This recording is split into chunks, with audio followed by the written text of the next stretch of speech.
Out of the bullpen last season for the Cubs, but making his first start here today, I'm not sure even he knows what to expect. Let's check out the highlights of the opener of this 3-game series on Monday afternoon.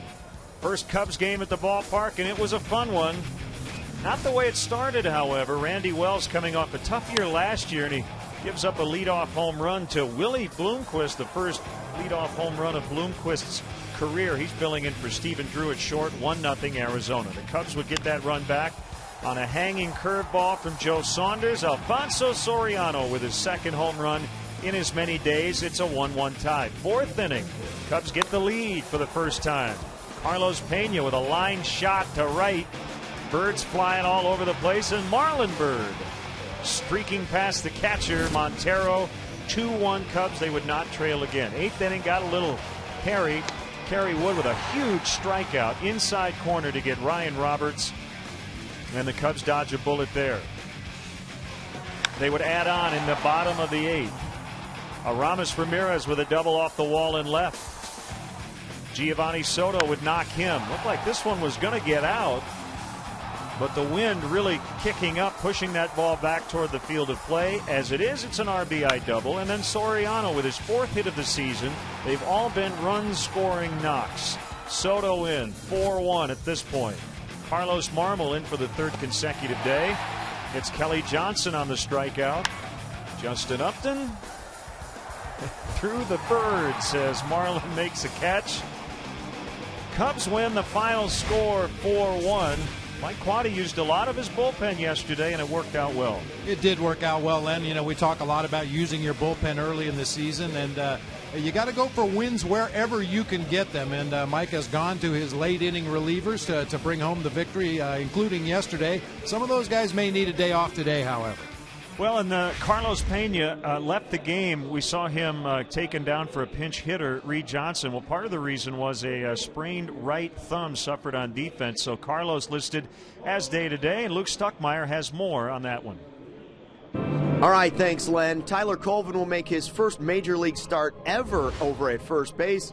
But Carlos Pena just got out of the trainer's room, and he told us in an emergency situation, he could play today with that sprained right thumb.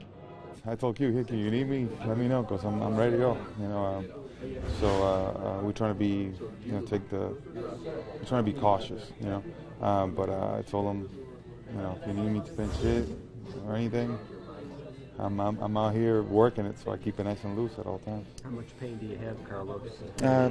It feels fine. You know, it feels fine. I mean, it is uncomfortable, but I've been in worse pain before, and you know, so I'm available. You know, that was my message to Q. That's a first baseman's injury. Have you ever had it on either hand before?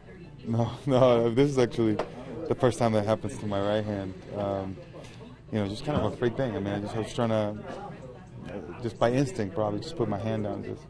Then after the play was over, I'm like, wait, you know, that kind of hurt. You know, and after the game, we were like, okay, let's pay attention to it immediately. So I worked on it hard, you know, yesterday all day, after the game, you know, all night, last night, and this morning too, just trying to make sure keep it loose and not let it swell up. This early in the season with the off day Thursday, you anticipate to take tomorrow and come back? Actually, no. I mean, you know, I'm still looking forward to playing tomorrow. I mean, I thought I was going to be able to play today, but we're trying to be cautious. I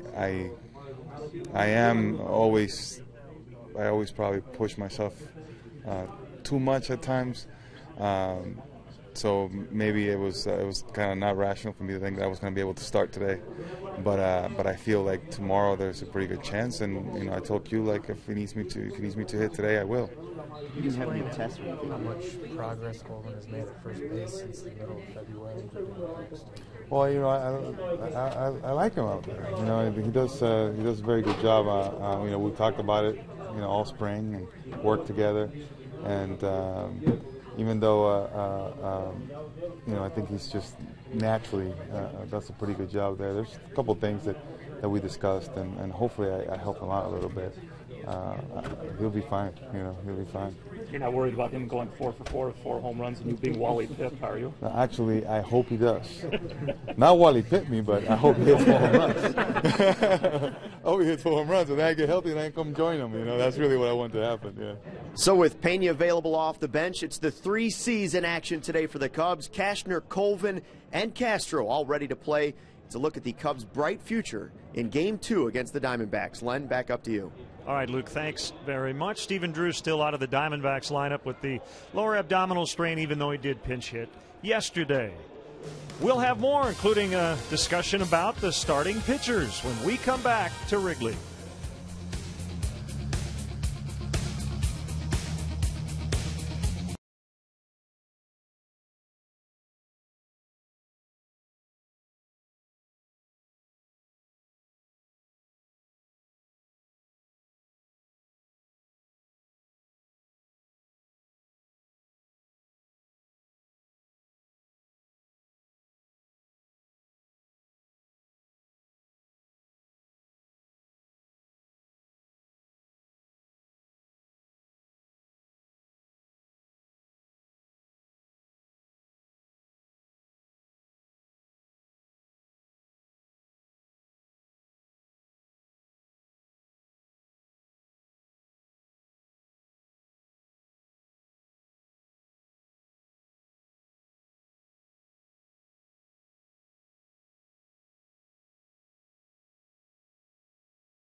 It's Barry Enright.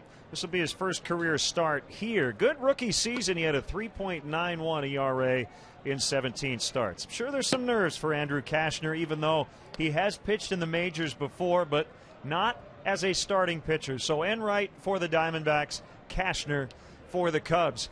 And as we wrap up the pregame show, Coy Hill will catch for the first time this season. Giovanni Soto threw out a couple of base runners yesterday, a very aggressive Diamondbacks team. Do you expect Kirk Gibson to continue to push that envelope? Absolutely. I think Kirk Gibson understands that the team speed that the Diamondbacks have is one of their strengths, and they're going to push the envelope whenever they can. So his arm could be key from behind the plate for the Cubs today. We'll have the Cubs hosting the Arizona Diamondbacks from beautiful Wrigley Field next.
.500 with another come-from-behind win Monday versus Arizona. Randy Wells was solid through 6, while the Bats added some early season support. Today, Andrew Kashner makes his first Major League start. Game 2 between the Cubs and D-backs. Next.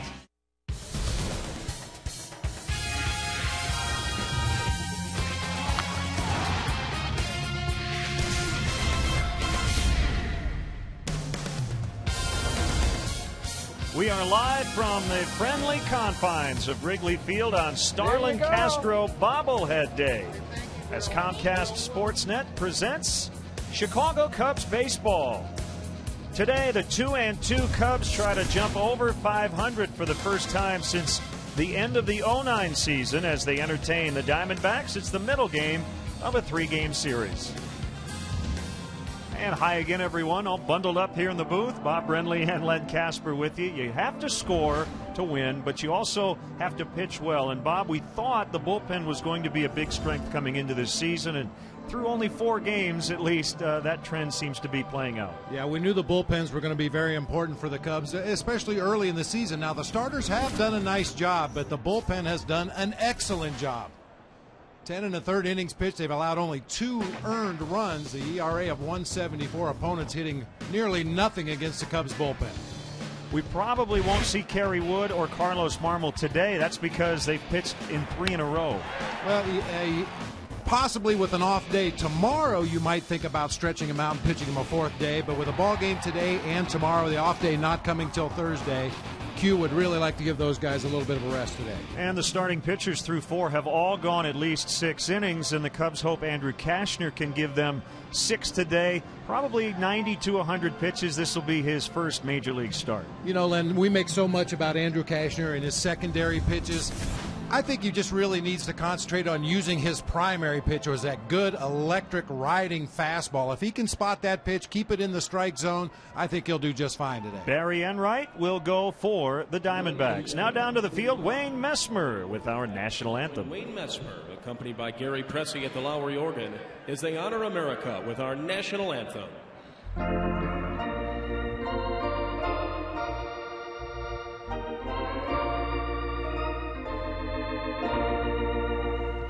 Oh, say, can you see by the dawn's early light what so proudly we hailed, and the twilight's last gleaming, whose broad stripes and bright stars through the perilous fight o'er the ramparts we watched were so gallantly streaming, and the rockets' red glare, the bombs bursting in air, gave proof through the night that our flag was still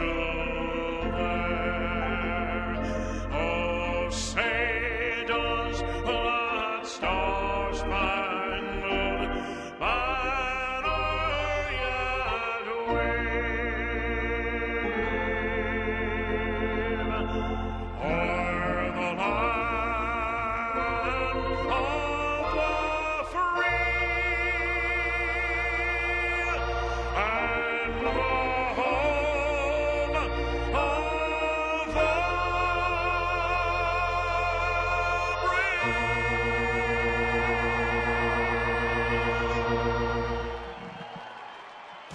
Wayne Messmer with our national anthem. Nice solid 4-1 win to start this series. The Cubs go for 2 in a row as they host the Diamondbacks. Coming up.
75 years of being right here in Illinois means no one's closer to your wellness. Experience wellness everywhere. Subway. Every day at Subway, choose from many delicious regular footlong subs for just $5. Subway. Eat fresh. Honda. Visit your local Honda dealer today or go to shophonda.com and find great values on a new Honda. AT&T Uverse. Find out more of what's possible at att.com. AT&T. Rethink possible. And by Southwest Airlines' new Rapid Rewards. Unlimited reward seats and no blackout dates. Cold and breezy, but some blue sky above. I'd say mostly cloudy at this point. But you kind of get used to this in early April here in Chicago. Umpires and Mike Quaddy, Eric Young exchanging the lineup cards. Getting set for game 2 of this series. Cubs come in at 2-2. The Diamondbacks are 1-2. Remember, they were snowed out on Sunday at Colorado. As the Cubs will take the field behind young right-hander Andrew Kashner.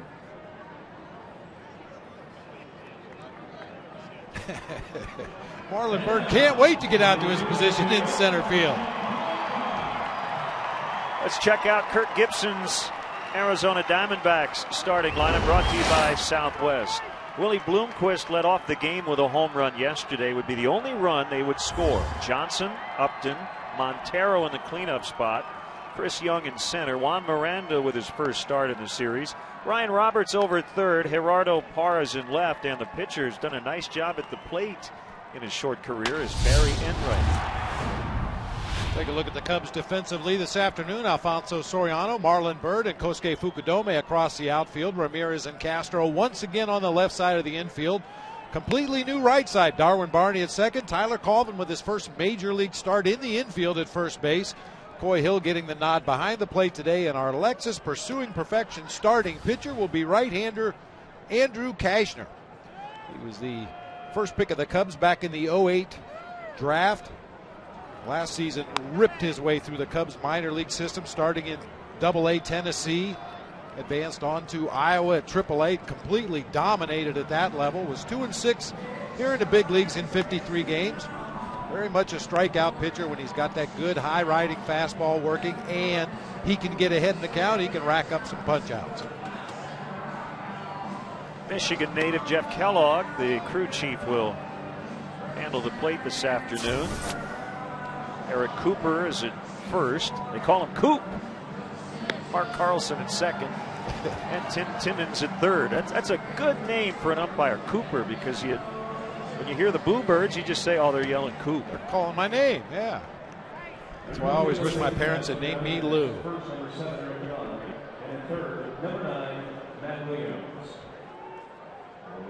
Bloomquist will start it against right-hander Andrew Kashner. You see the wind howling from left to right, kind of out toward right as we get started, but that's always subject to change. And before we do get started, Len, one more minor league number on Andrew Kashner. In over 177 innings of work in the minor leagues, he gave up only 3 home runs, which is highly unusual for a power pitcher that relies on his fastball as much as Kashner does. The 24-year-old Kashner deals low for ball 1 to Bloomquist. Is off to a hot start. Filling in at short for Stephen Drew. Another mid-90s heater low and away. Kashner 6'6", 200 pounds. Born in Conroe, Texas. Andrew Burton Kashner. There's a strike. And we talked about Kashner all season last year. The easy gas. Doesn't look like he's really exerting a lot of effort, but the ball really seems to explode out of his hand. Ground ball to the second baseman, Darwin Barney. Tyler Colvin's a natural. Caught the throw from Barney. Nicely done. His first major league action at first base. Well, and given the fact that it is his first start at first base, I would expect some of the speedier players in this Diamondbacks lineup to perhaps try to push a bunt down that direction, just see if they can cause some confusion between a rookie pitcher and a guy playing a position for the first time.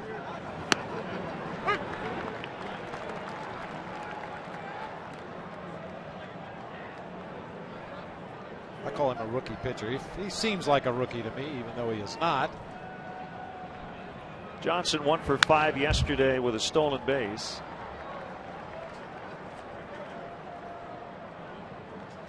The Cubs technically have only 2 rookies on their roster. Darwin Barney and right-hander Marcos Mateo.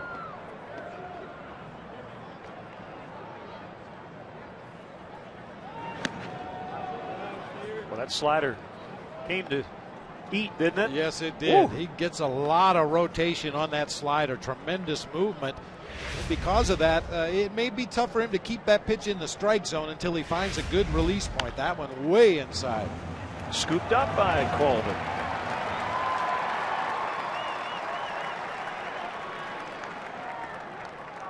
Well, this is good to see early on for Andrew Cashner, a guy who's used to coming in out of the bullpen and avoiding bats, trying to go for strikeouts, because a lot of times he was in the game with runners on base. But now as a starter, the more pitches he can conserve earlier in the ball game, the better chances he can work deep into this game. You like to see Colvin get involved early on. In his first action in the majors, it hasn't been in the outfield.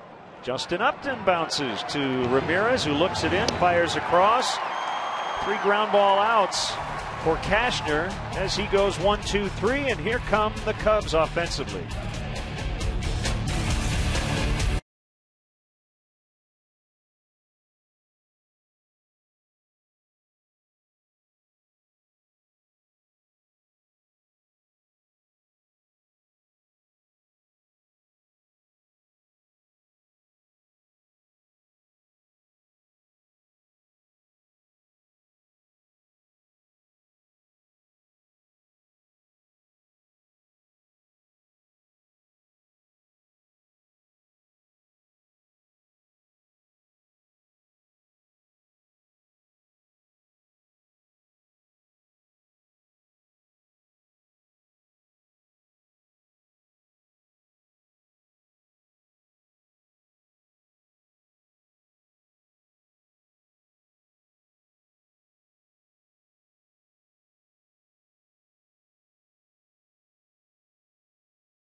Now the Cubs Southwest starting lineup against righty Barry Enright. Kosuke Fukudome leads it off. Starlin Castro hitless yesterday for the first time. Marlon Byrd in center.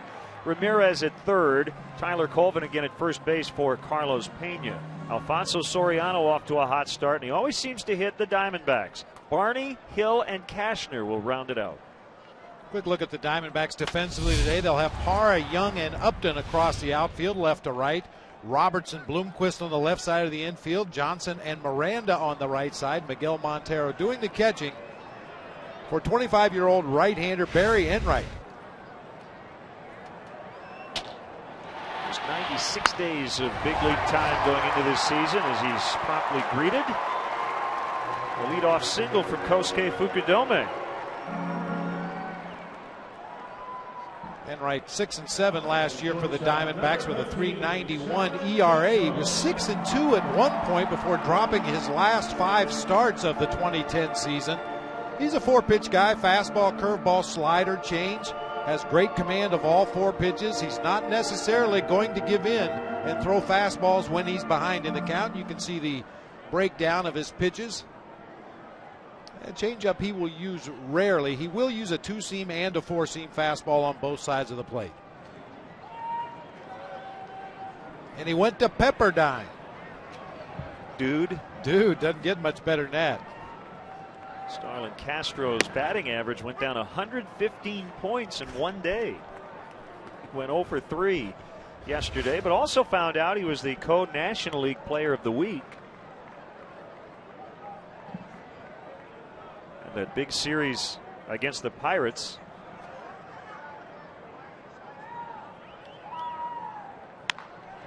Oh, it's caught, and that might be 2. No, it's not a hesitation by Roberts. Well, he had Fukudome dead at first base. And I don't know if he just didn't have a grip, but he double clutched, and the Cubs get a break there. That ball was scalded by Castro right to the third baseman. Oh, what a great reactive play by Ryan Roberts. That ball was hit like a bullet. You could see Roberts was drawn in on the grass, protecting against a bunt, and good base running by Fukudome to slam on the brakes and get back into first with a slide. It looked like Miranda was right there at the bag, so maybe Roberts just did not have a good enough grip. Marlon Byrd takes a strike.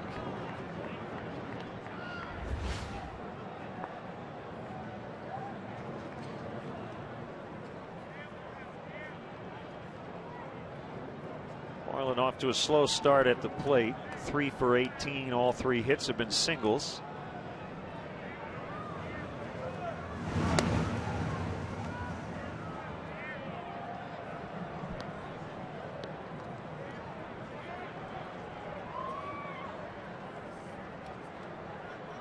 You have Miranda there holding on the runner. Everybody else playing very deep double play depth.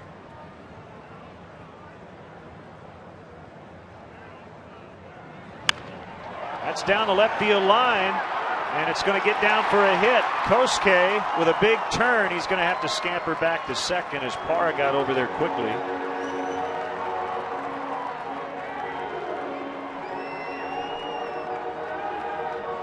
That's good to see from Marlon Byrd. As you mentioned, Len, a little bit of a slow start for him, but the fact that he's able to get to that fastball that was off the plate inside, pulled his hands in close and just muscled it down that left field line. Good aggressive base running once again by Fukudome with a huge turn at second, but once again able to get back in ahead of the throw.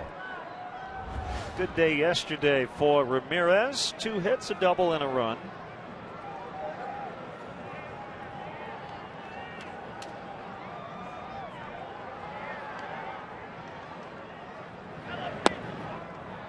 First pitch is low, 4-1. Enright last year got a call up from Double-A in June. Made 17 starts and was solid. His record was just 6-7, but he had a sub-4 earned run average, 3.91. And a fly ball to deep left. Parra's back on the warning track. He's going to catch it as Ramirez just missed. Sounded good off the bat. Ball not carrying the left here with the wind direction today. Yeah, it's going to take a line drive to get out of here to left field today. A changeup out over the plate and down. Ramirez really extended his swing here to get to that ball. It sounded good off the bat, but died on the warning track.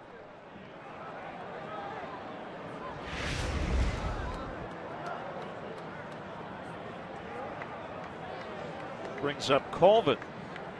Boy, and expect to see the Cubs be very aggressive all day against Barry Enright. He is a notorious strike thrower. A lot of times they're very quality pitcher strikes on the corners at the knees, but he's always going to be around that plate. And he doesn't miss a ton of bats. Only 49 strikeouts in 99 innings last year.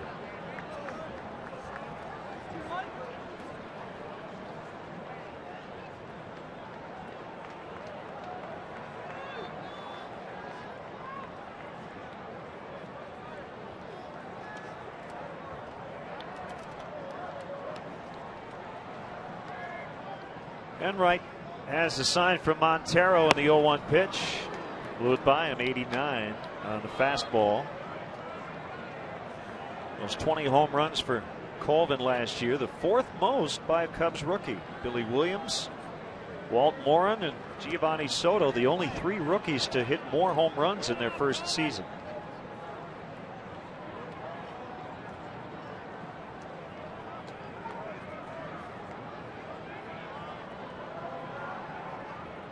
0-2.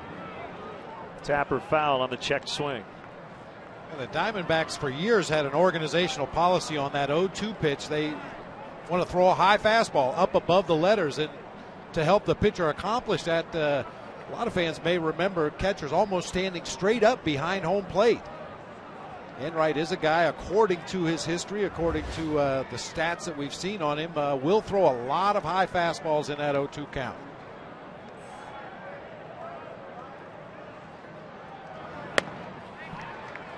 There it was right there. Miguel Montero coming up out of his crouch to give that high target.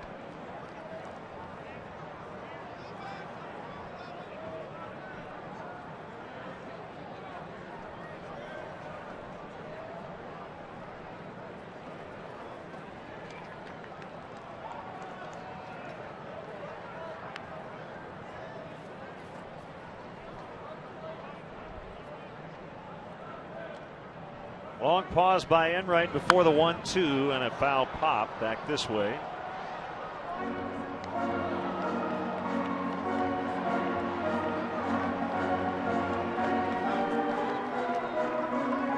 Good battle here for Tyler Colvin. I've said it many, many times. I always thought it really helped a hitter. The more pitches you can see your first at bat of the ball game against a starting pitcher. Try to see everything he has to offer, check his arm angle, see if there's anything in his delivery that you could possibly use to discern what pitch is coming. And obviously, the more pitches you can see, the more pitches you can force that guy to throw out there on the mound, the better chance you're going to have to get him in subsequent at-bats. Nobody with more than 3 previous at-bats against Enright, who lost to the Cubs in Phoenix last July 6th. Gave up 3 runs on 7 hits in 5 2/3. 2-2 to Colvin. And we'll do it again.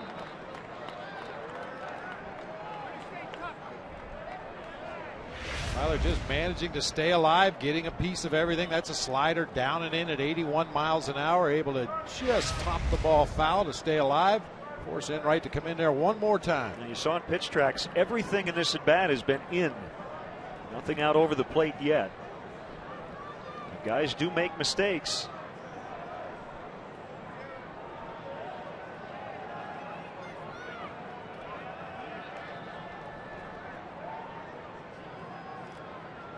Going in again.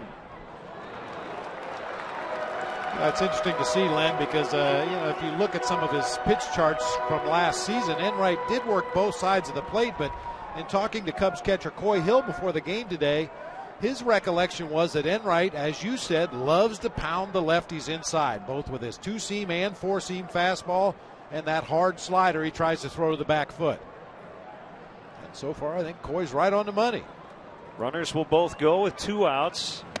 Swing and a miss, so he went in again, and Colvin could not catch up to it. First strikeout for Enright. Cubs leave 2. We're scoreless early.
This season, and you can be there to catch all the action. Tickets are available now for some great matchups of the 2011 season.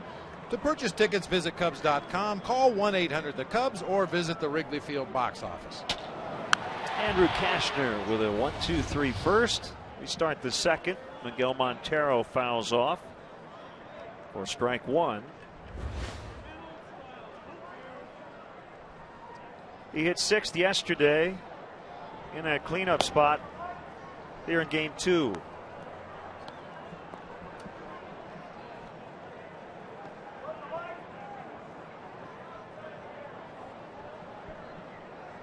Chris Young and Juan Miranda to follow. A little tapper just to the left of the plate foul.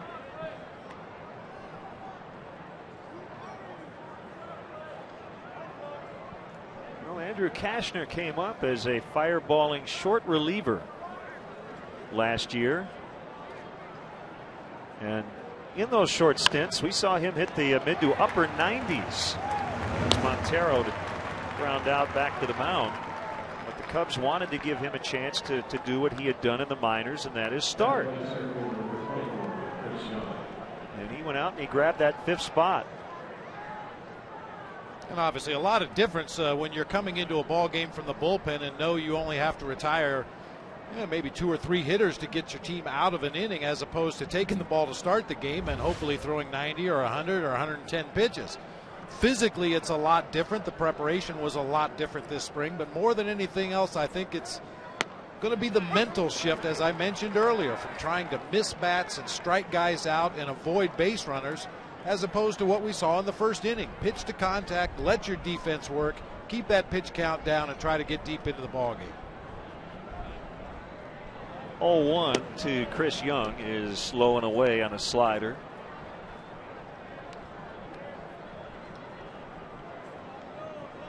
Young with a hit and 4 trips yesterday. Swing and a miss. 1-2. Boy, nice sharp slider again from Andrew Kashner. Had a little trouble in the first inning finding a good release point. You can't throw it any better than that. Started on that outer third of the plate, dipped out of the zone, got the swinging strike.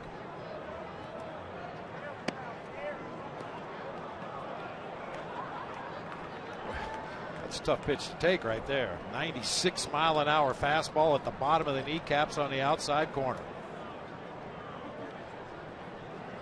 To ask Andrew, I wonder if he has something written under his cap, under the bill of his cap, as Young was able to just get a piece of it. Notice twice already in this inning, Andrew has taken his cap off and has kind of looked inside his cap. Maybe a motivational line or two. That's not unusual for pitchers to do. Write their children's name sometimes underneath the bill of their cap, or a phrase or two that will remind them what it is they need to do mechanically.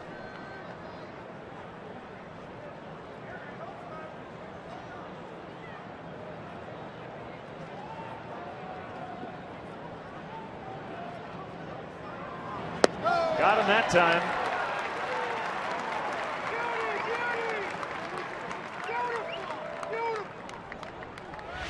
As we talked about in the open of the show, the secondary and tertiary pitches of Andrew Kashner.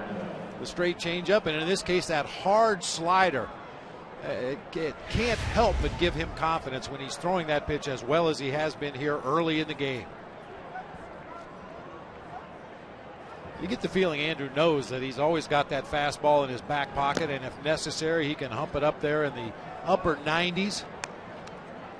But just kind of easy pitching his fastball in the low to mid 90s and spotting the off-speed pitches just around the edges of the zone. That's a good formula for success. Left-handed hitting first baseman Juan Miranda, former Yankee. Diamondbacks got him in a trade in November.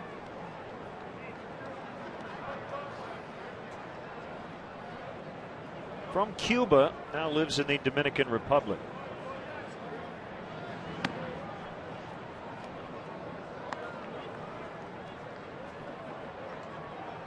And while in Cuba, he was a teammate of Jose Contreras, Played against guys like Yunieski Betancourt, Kendry Morales. That caught the inside edge. It's now 3-1.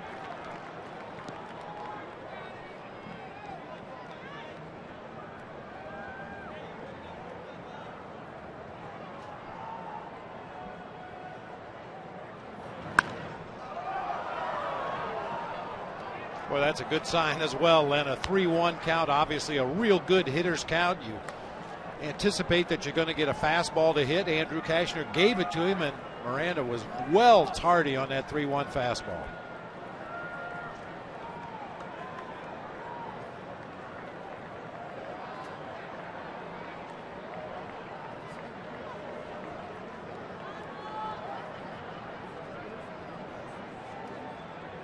Coming back with a heat on the 3-2. Ground ball to third. This is Ramirez. And Kashner has not allowed the Diamondbacks to hit a ball out of the infield yet. Still early after an inning and a half. No score.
In-game live only at csnchicago.com. Brought to you by Honda.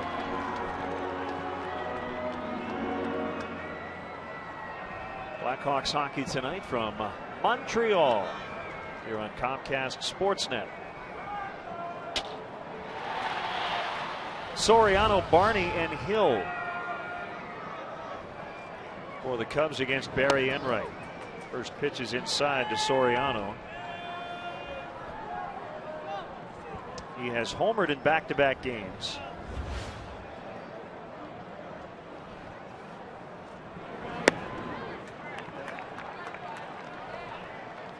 Sitting here in a 2-0 count. Diamondbacks have Armando Galarraga, their fifth starter, listed for tomorrow. There was some thought of him being skipped, and Ian Kennedy, their opening day starter, coming back, but it'll be Galarraga against Ryan Dempster in Game 3.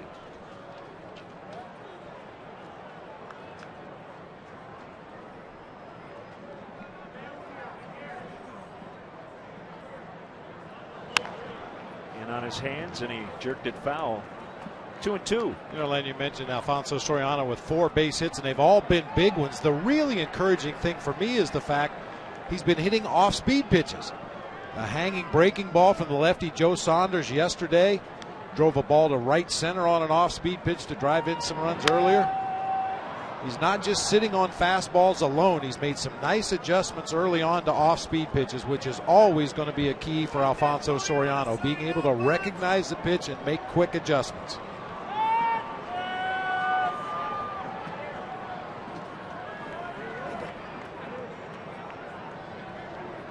Wind to the 2-2. Another foul off to the seats, right side.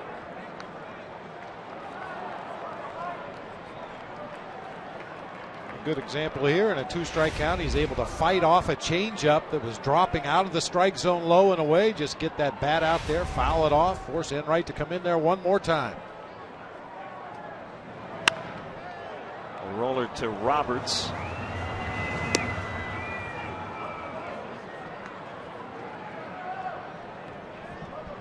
The 6th annual Chicago Cubs Charities Race to Wrigley 5K on Saturday, April 16th. Begins at Clark and Addison, continues through the Wrigleyville neighborhood, and finishes with a run down the Wrigley Field concourse and under the famous marquee. Each participant gets a Performance Management Race t-shirt. Personal fundraising proceeds benefit Children's Memorial Hospital. To register, visit racetowrigley.com. We would participate, but we will be in the Mile High City on April 16th. Darwin Barney shoots one into center. Now, we're always there in spirit. We're never there physically, but we're always there in spirit. We'll run a 5K in downtown Denver. You will? Yeah. Darwin Barney picking on a high fastball, just tomahawks it right back up the middle of the field. Contact hitter for a little guy. He generates a lot of bat speed. He's going to get his share of home runs. I don't think he'll ever be a big-time home run hitter, but he's one of those guys, if he gets the count in his favor, gets a fastball he likes, he's going to get his share of home runs. Former Diamondback Coy Hill with his first action of the season.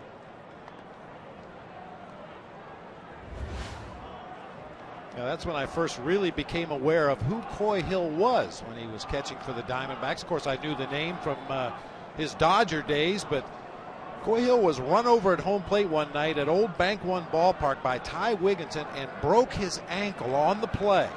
Stayed in the game, finished the inning, took his at-bat the next half inning, and was going to go back out to catch again defensively with a broken ankle before they finally pulled him out of the ball game. And we have seen numerous examples in his days here with the Chicago Cubs. This guy just does not recognize pain. And that was it for the season. Did not play again in 2004 after that mid-August collision.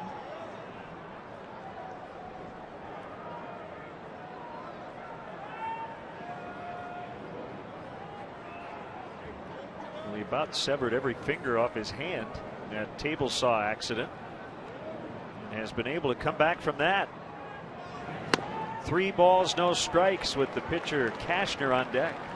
Well, I wish I could give credit where credit was due, but I heard a football player one time when a reporter asked him, what do you attribute your success to? And he said the inability to immediately recognize pain.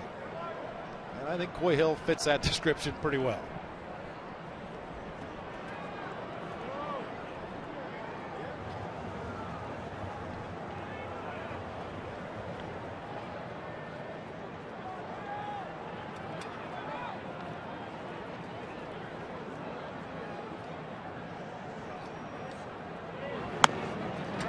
Ball 4.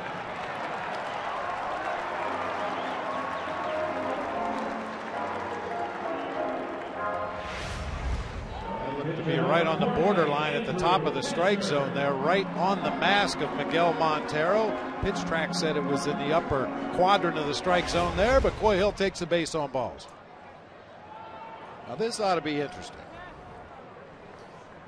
Among other things Andrew Cashner has had to learn since becoming a member of the rotation is how to help himself with the bat. He's been working very hard with Rudy Jaramillo and Dave Keller to get bunts down, make contact when necessary, and you would expect him to be trying to bunt right here.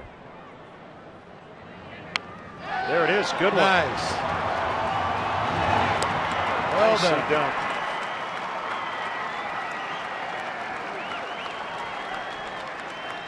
That'll go 5-4 on the sacrifice by Cashner. Well, you'd have to say everything that's happened in the game so far for Andrew Cashner has been a huge positive and confidence builder. And you can just imagine what it would do to a young pitcher, his first opportunity to put down a sacrifice bunt in his first start and not being able to do so. That would weigh on your mind every time you stepped in that batter's box after that, but the fact that he was able to get up there and put down an absolutely perfect sac bunt bodes well for the future.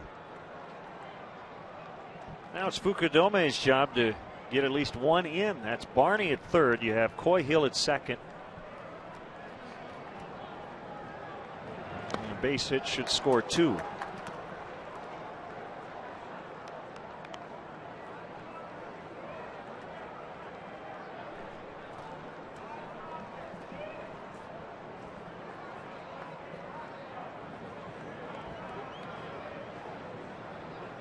Rare day where you have Fukudome and Colvin in the same lineup, with Kosuke in right and Colvin at first. Might occasionally see Colvin in left spelling Soriano. You can have Colvin and Fukudome and Carlos Pena stack those lefties. Maybe even a Blake DeWitt, who has not yet gotten a start.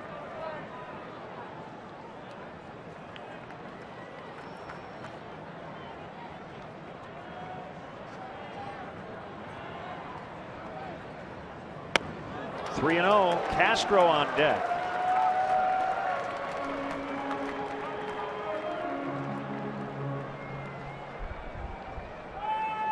And Enright continues his pattern of trying to pound the left-handed hitters inside.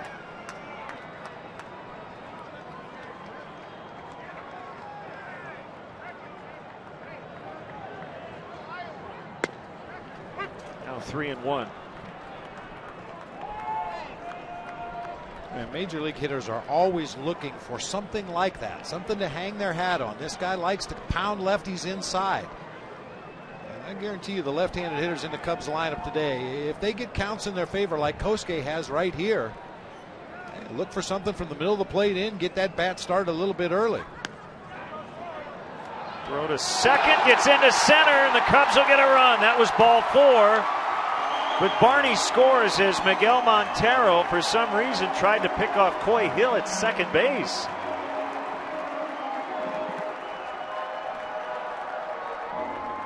That's just a boneheaded attempt by Miguel Montero to pick the runner off at second base. Coy Hill had a very aggressive secondary lead, but that's a 127-foot throw from behind the plate. Coy Hill, being a catcher, he knows how far he can get off that bag and still get back on a pickoff attempt. And Montero compounded it by making a bad throw to second base. Big break for the Cubs.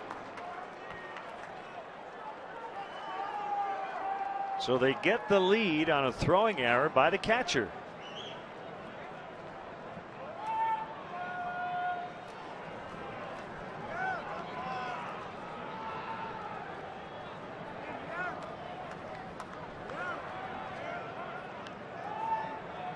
Castro asking for time, get those batting gloves in order. First 10,000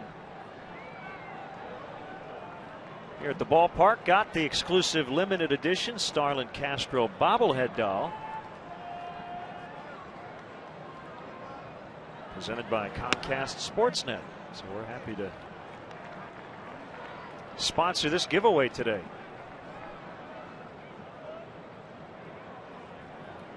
Now that bobblehead will be big in Tennessee, wearing his Tennessee Smokies uniform on his bobblehead doll.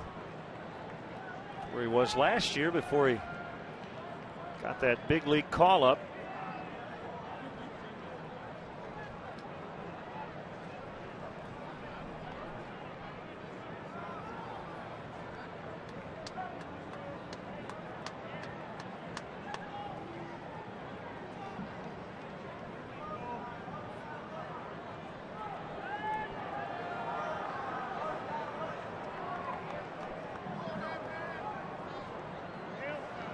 Pitch.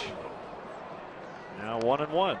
Check out that collector's item. Well, he wasn't there that long.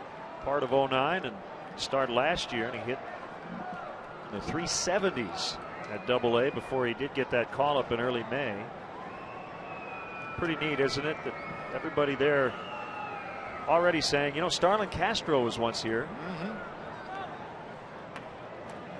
Even though he wasn't there long, I'm sure he made a huge impression on the fans that came out to see the Smokies play. And he drills that one out into left center.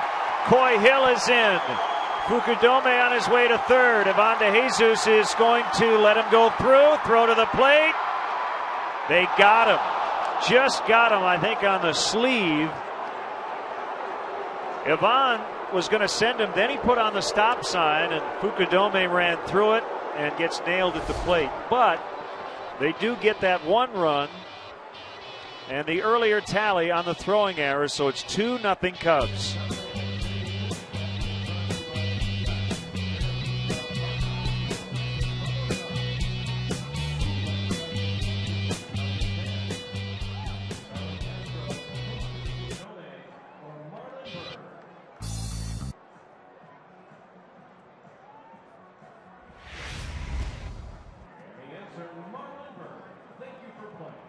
Trivia question was brought to you by ETI Physical Therapy, serving athletes, injured workers, and youth in over 100 clinic locations.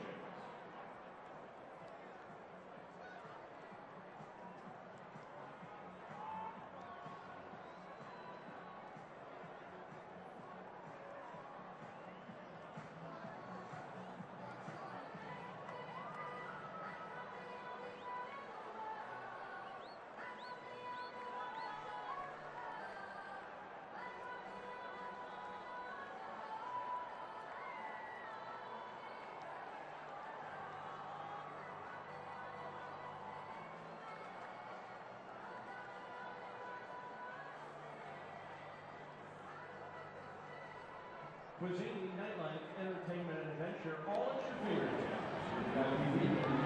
Visit LasVegas.com.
Did get 2 runs. They both were earned, and it'll be Ryan Roberts to lead off the third. I think perhaps one thing Ivan can do to help his base runners a little bit is to come a little further down the line toward home plate. As you could clearly see on that replay, Ivan was waving Kosuke as he approached third base. But as Kosuke looked down to hit the bag at third, that's when Ivan threw up the stop sign. And because he was so close to third base, Fukudome just ran right past him. If he was down the line another 10 or 20 feet where Kosuke could pick him up after hitting the bag at third, maybe he can slam on the brakes and retreat to third base. Here comes a 1-1. Fly ball to deep left. Soriano's back, and it's going to get out into the basket. That's a home run for Ryan Roberts, who had that huge spring. He hit over 500 in Arizona. That's his first home run here the regular season. It's 2-1.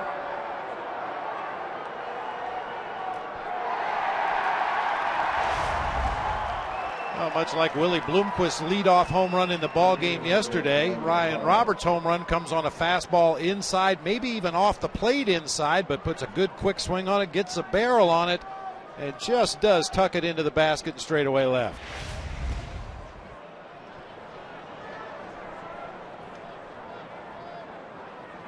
Gerardo Parra takes ball 1. Well, you mentioned it. Andrew Cashner in the minor leagues, over 177 career innings, allowing just 3 home runs. He gave up 8 as a reliever last year.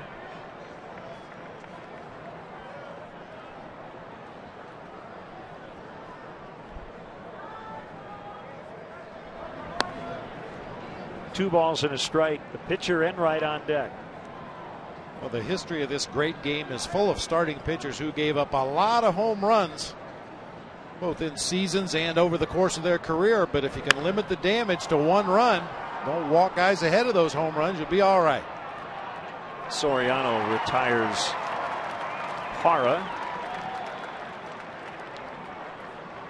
Looking for a place to host your best customers and guests every game? Join celebrities, Cubs legends, and Chicago's top executives with season tickets in the PNC Club of Chicago. Your membership includes high-end catering, a top-shelf bar, and VIP parking. Climate-controlled seating guarantees your comfort any time of year. For information, contact the Premier Sales Team, 773-404-4200 or Cubs.com/suites. Ukadome on the move. Enright can swing it. Made good contact there, but he lines out, 2 away. Yeah, you mentioned it earlier, Len. Enright's a pretty good hitter, a .242 lifetime hitter. He's driven in 6 runs in only 33 at-bats and hits this ball hard to the opposite field, but Kosuke got a great jump on it, made a nice running catch coming in.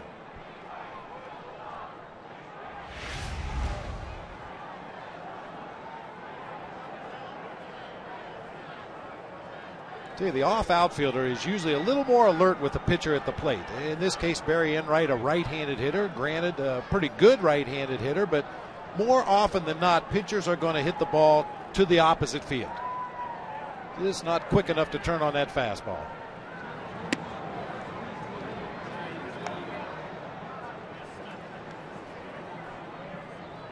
Bloomquist grounded out to start the game.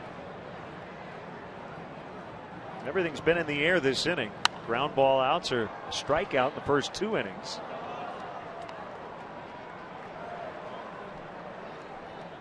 Only game going on right now. Later this afternoon, the Giants and Padres will open up Petco Park for the season. Madison Bumgarner against San Diego native Aaron Harang, who will make his Padre debut.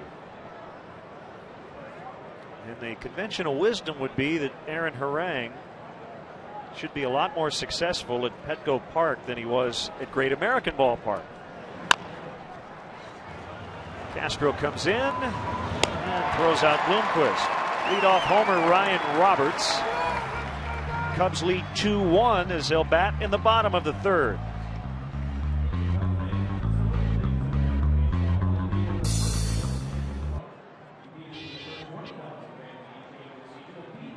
Let me turn you up a little bit. So we'll be up on the upper deck up there at the red light? Courtesy of BP. Okay. The official fuel and proud supporter of the Chicago Cubs.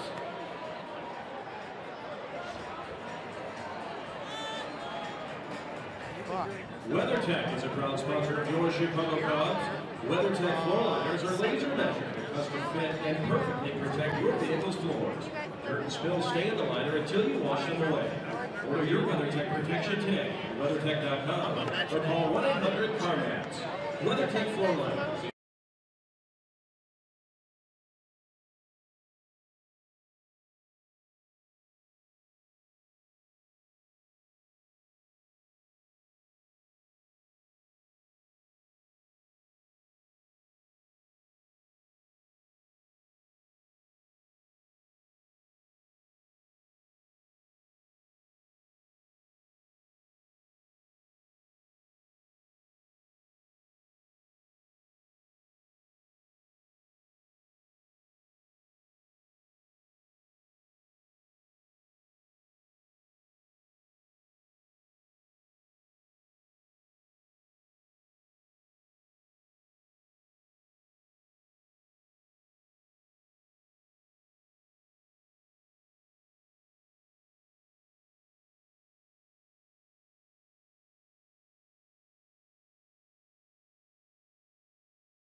Luke Stuckmeyer right behind home plate, and we are sitting with Mike Quaddy's parents who are in from Florida. Gail is mom, Mike is dad, Scott is younger brother behind me. And Mike, we'll start with you first. This has been a long road for your son, but I know you're awfully proud of him. We are indeed happy for him, and it was a long time in coming. You're watching a lot of games. Oh, definitely, definitely. A lot of hot dogs. And a lot of hot dogs, he said. Gail, Mike tells us that he's noticed his mom pays attention to a lot of baseball, and you're one of the best critics he can be around. What kind of stuff are you seeing out there? Oh, I just tell him what I think, and sometimes that's not so good, sometimes it's not so bad. You keep an eye on the reporters, too, don't you? Yes, I do. Yes, I do. And read what they say. Don't always believe them, but I read it. I hope I'm getting a passing grade on this interview. You are. Len, it's a small world. I tell you what, these two great folks were at my parents' wedding, and I've known them for a long time. In fact, I went on a job interview, well, maybe 10, 15 years ago, and I stayed with the Quaddies. They picked me up at the airport. Some of the nicest people you can find, and I think it shows in their son, the manager, as well. Thanks, Luke. You're absolutely right. We see Mr. and Mrs. Quaddy all the time, and they are wonderful, wonderful people, and they know their baseball, that's for sure. After the single by Marlon Byrd to start the inning, Aramis Ramirez flies out to center.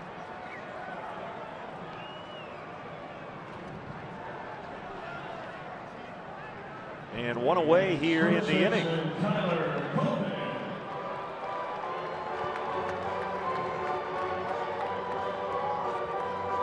You know, it's funny, Len, with Mike Quaddy, obviously finished the season as a manager of the Cubs last year, but getting to start from day one. He was awarded the game ball after the first victory of the season. Wasn't quite sure what he was going to do with it. He doesn't really have a room full of memorabilia at this point of his career. So I think a lot of the firsts for Mike Quaddy as a manager are going to end up at Mom and Dad's house. Yeah, I agree with that.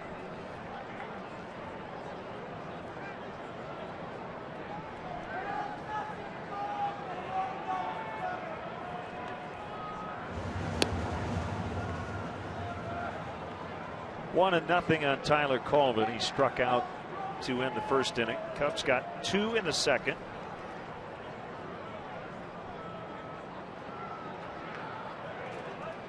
Diamondbacks came back with 1 in the top of this inning and a home run by Ryan Roberts.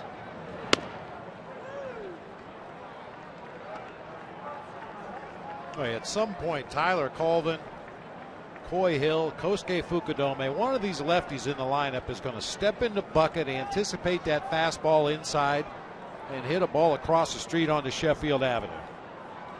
He has just consistently tried to pound those lefties in. Probably go away here on the 2-0 count. And Colvin gets a hold of it deep to right center. Gone! That's a 2-run homer for Colvin. Well, he might not have stepped in the bucket, but that works. It sure does. Just judging by the movement of Miguel Montero, the Diamondbacks catcher, it looked like on the 2-0 pitch they wanted to go away with a fastball, but when a guy has just been so consistently pounding lefties in, tries to go away, inevitably they leave it over the heart of the plate, and Tyler Colvin cranked that ball to right center field.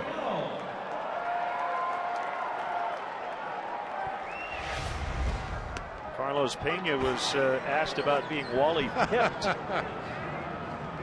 our pregame show, and he said, I would love to see Tyler have a huge day. He said, I don't want to be Wally Pipp, but I'd love to see him go 4 for 4. Well, he's 1 for 2 with a home run, as that ball was just foul off the bat of Soriano. 4-1 Cubs.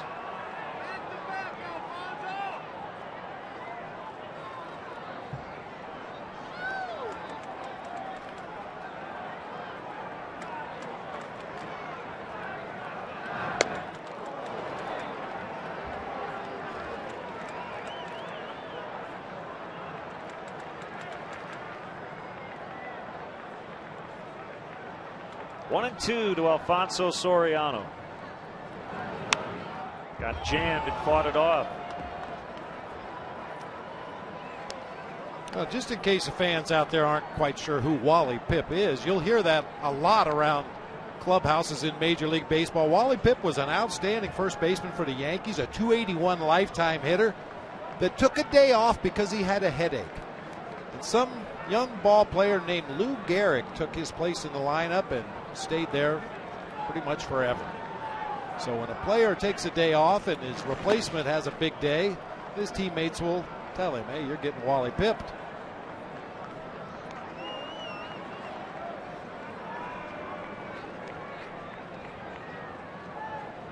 Gehrig would be in the lineup, 2,130 times thereabouts in a row. Something like that. Yeah. Base hit left field.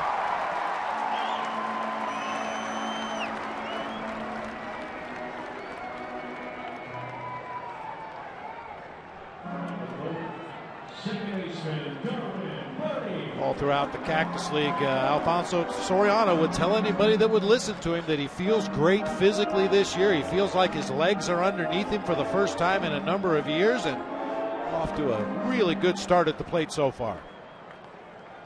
It makes a big difference when your legs are strong and you can maintain your balance in that batter's box and make the adjustments that you have to make.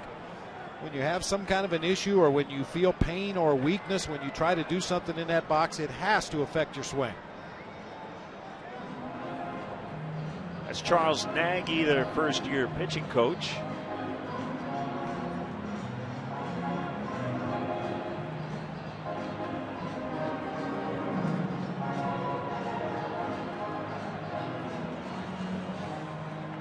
Former Cub Aaron Heilman, who was in competition to grab a starting spot in the Diamondbacks bullpen and getting loose.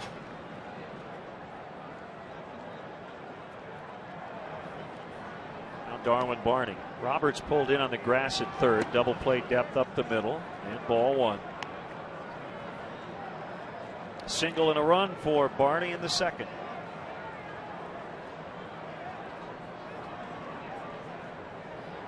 Not only won a roster spot with an excellent spring, but he got the opening day nod at second base.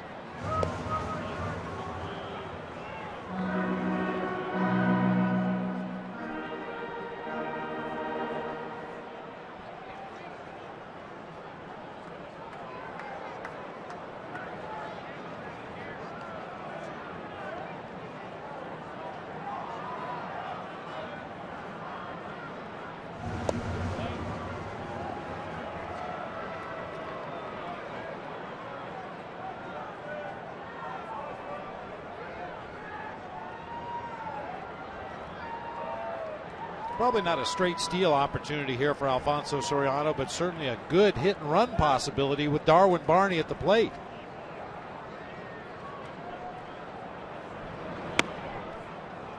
Off the inside corner, it's 2-0.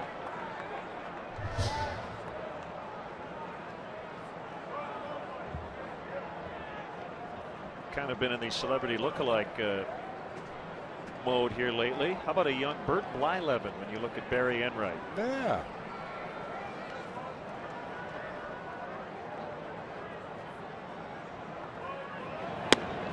There's a strike. It's 2-1. Congrats to Bert.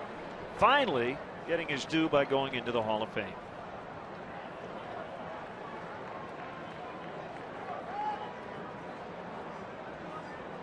Just wish he would have some fun in the broadcast booth. Yeah, he's so serious.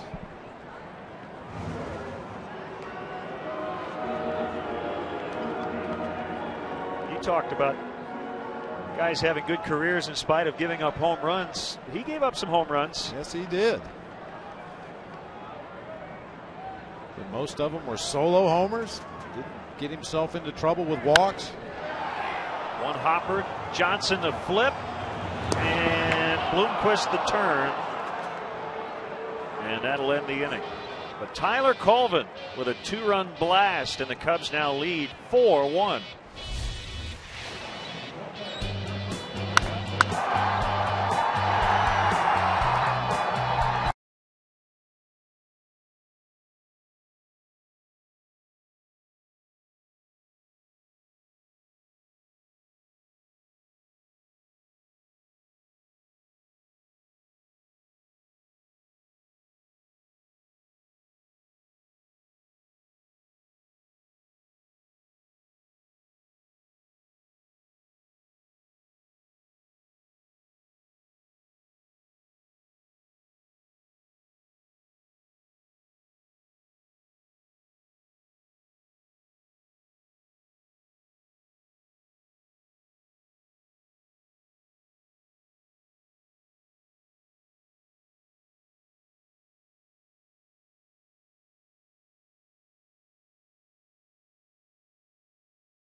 Taco Bell open 1 a.m. or later.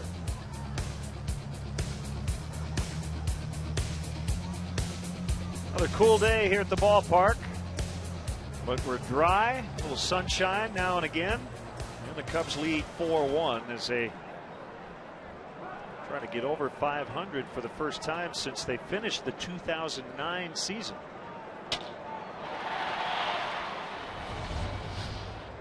Starting debut for Andrew Cashner's Kelly Johnson. Grounds out to Tyler Colvin, one away. Friday on Comcast Sportsnet Plus, it's a division battle in Milwaukee as the Cubs take on the Brewers. Coverage begins at 6:30 with Chevy Cubs pregame live. Don't miss Cubs and Brewers Friday at 6:30 on Comcast Sportsnet Plus. Fans' best friend.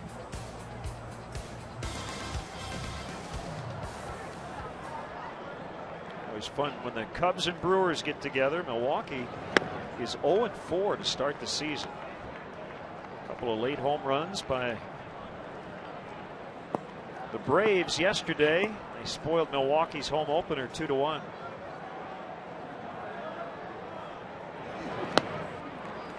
Ball and a strike on Justin Upton.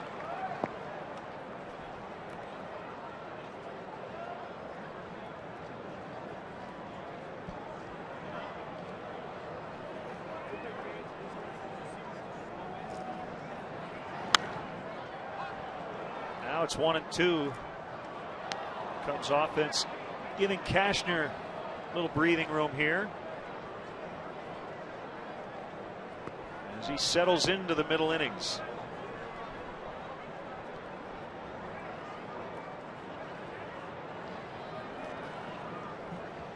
Fastball up. And a fly ball out the other way. This is Fukudome. 2 away.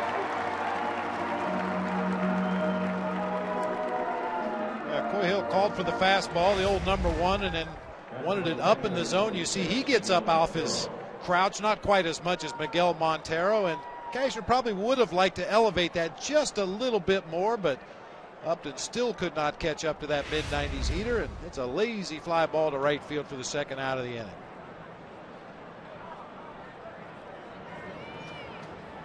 Montero bounced out to the pitcher's first time, takes a strike.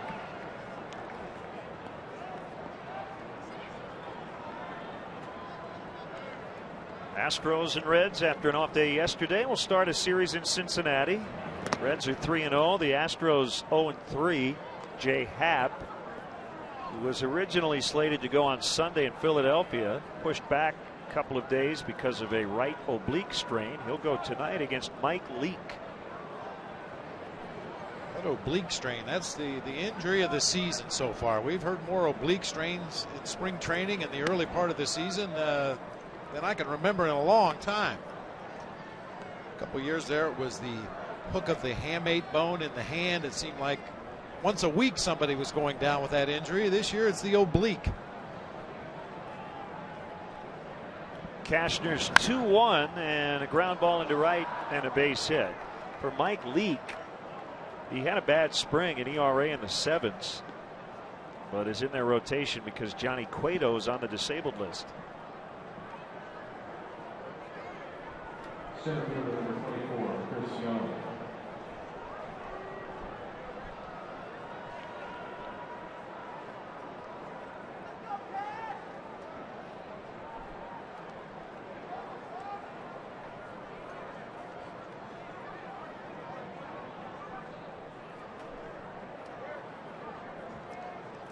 Chris Young with a man on and 2 down. Ball 1 low. Washington will be at Florida. Former Cub Jason Marquis will make his season debut for the Nationals. Had to deal with right elbow surgery last year.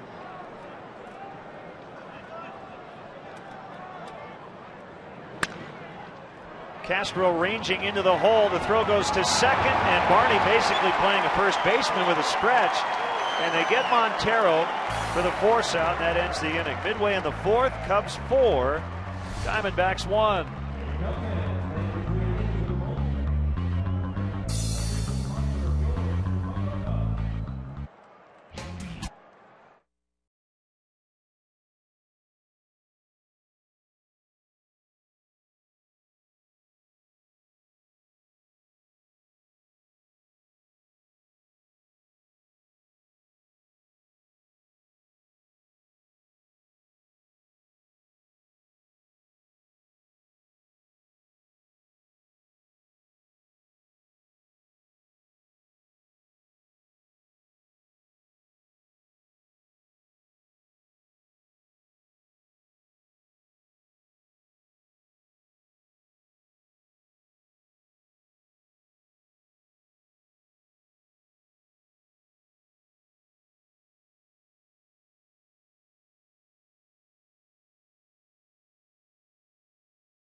Innings here at Wrigley.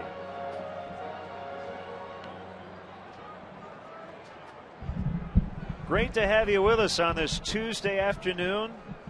Cubs baseball on Comcast Sportsnet. Cubs leading 4-1. Trying to grab their second consecutive win. Coy Hill walked and scored back in the second. He'll lead off the fourth. And he bunts. And Montero tried to grab it while it was fair, but it just kicked foul.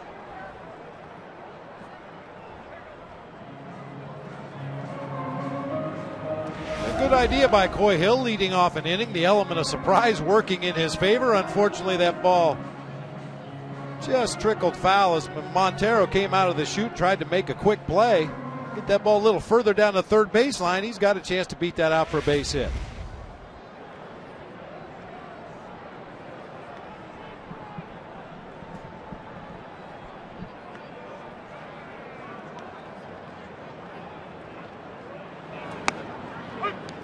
Caught the corner. 0-2.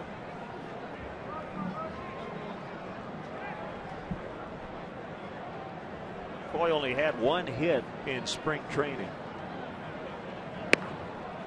Outside, 1-2. Made the club based on his experience as a backup catcher. Does a nice job defensively and handling the pitching staff. The Cubs wanted to give Wellington Castillo in particular more reps at the minor league level. Castillo had a very good spring as Hill grounds out to first. Now the pitcher Cashner. How about the Pirates? Charlie Morton beat St. Louis last night, 4-3 the final. Andrew McCutchen got back in the lineup, hit a home run. Neil Walker with a 2-run double. And Pittsburgh is 3-1 on the road. They won 17 times all of last year away from Pittsburgh. And the Cardinals are 1-3. All at home. Albert Pujols is 2 for 16 to start the season.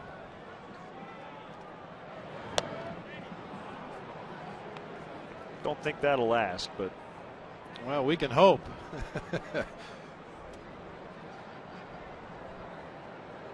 James McDonald and Kyle McClellan later tonight in Game 2. You know, Len, we talked about during that first series of the season against the Pirates. I think they're going to surprise a lot of people this year. A couple of veteran additions to that offensive lineup that I think are really going to help those young kids in Pittsburgh as Andrew Cashner takes a peek at a called strike 3. I think they still may have some issues with their pitching staff, but they're going to score a lot of runs. They're going to play better defense. They're going to be better base runners, and the addition of Lyle Overbay and Matt Diaz are going to make them more professional hitters.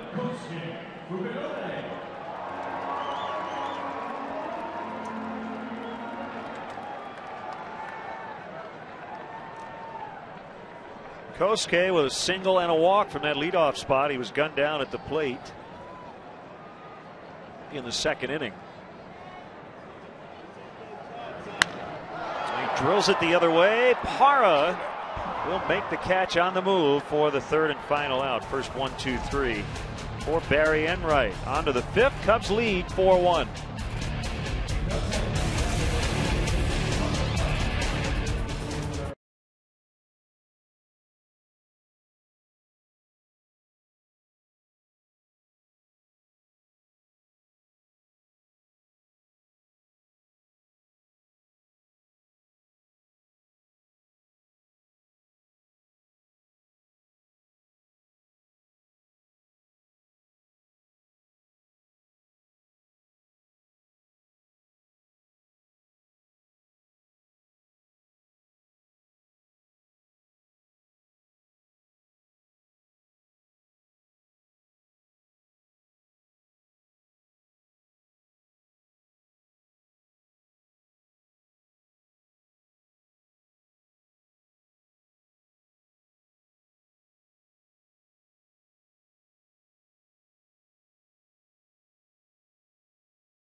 A little bit. Did you get nervous about that or not?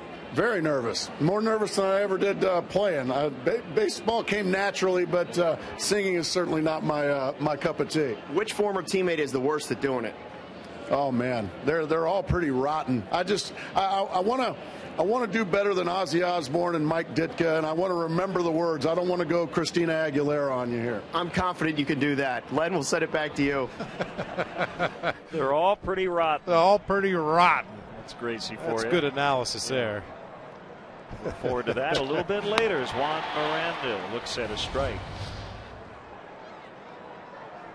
5th inning, 4-1 Cubs.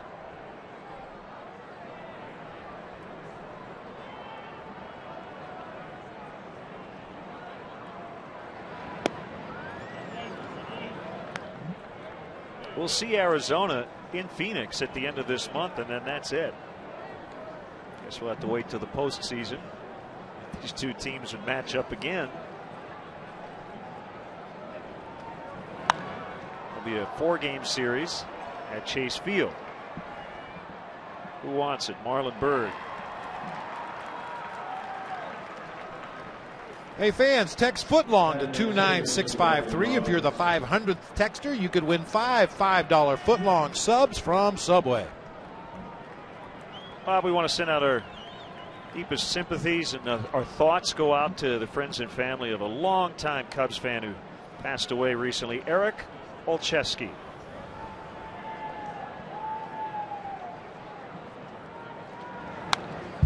Ryan Roberts with a leadoff home run in the 3rd. The Diamondbacks, with 2 runs in this series, both leadoff home runs. Bloomquist yesterday to start the game, and Roberts today in the 3rd inning.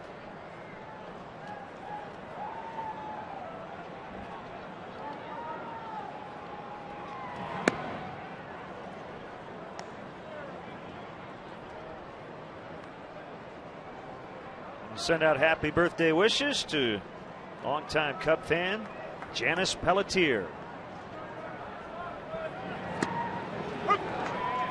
1-2. I think you ought to get a tattoo on your neck. I've been thinking about it. Yeah. And really, I'd like to get some eyeballs tattooed on my eyelids so that way I could take a nap and nobody would know it.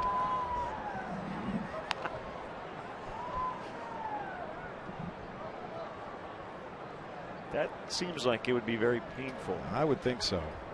Well, you know, Ryan Roberts and former Cub Henry Blanco have had some great discussions in that clubhouse about the various body art that the two of them sport.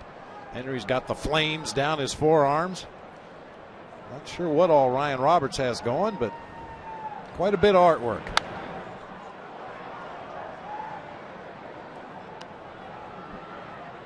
How do I know you don't have your eyelids tattooed?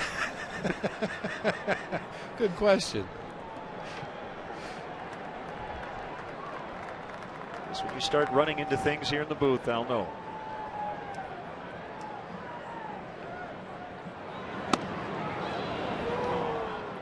Two and two. That was a close pitch. Slider was up, just out of the zone. Jeff Kellogg's been pretty consistent staying away from that high strike. We've seen a couple of pitches right across the top of the strike zone, but he likes it down a little bit more before he's going to raise that right hand. A pop-up that's going to get back to the seats. No play for Coleman.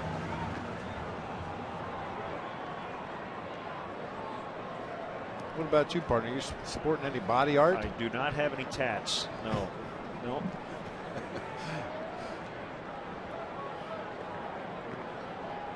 I thought maybe you'd have one, you know, on your chest. I'm with stupid with an arrow pointed my way. Don't put any thoughts into my head.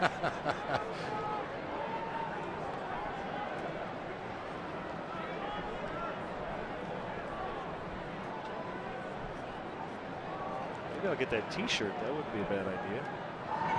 Seems a little less painful. Roberts knew it. Takes a fastball at 97 for strike 3. Boy, perfectly spotted. You know, I mentioned, Len, if Cashner has his #1 pitch working and is able to command that fastball as he has done on the corners today, The secondary pitches become a little less important. You don't have to be quite as fine with those. You may not even have to use them as often. Everything for Andrew Cashner works off that mid to upper 90s fastball when he's throwing it with command.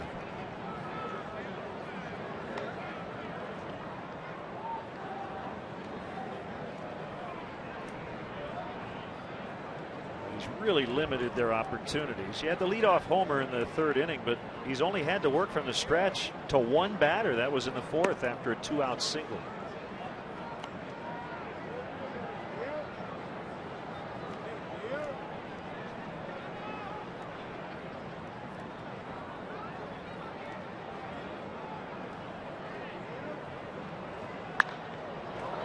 Popped into center. And Bird now drifting back, battling that sun a little bit, makes a grab. And that's it. Third 1-2-3 for Cashner. We're halfway home. 4-1 for the home team.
He's only given up 2 hits and has a 3-run lead. And he looks very comfortable doing it, Len. I had some concerns that maybe he'd be a little overamped, try to overthrow the ball a little bit today, but he's been in a great rhythm right from the first inning of this game. You have to love what you've seen so far.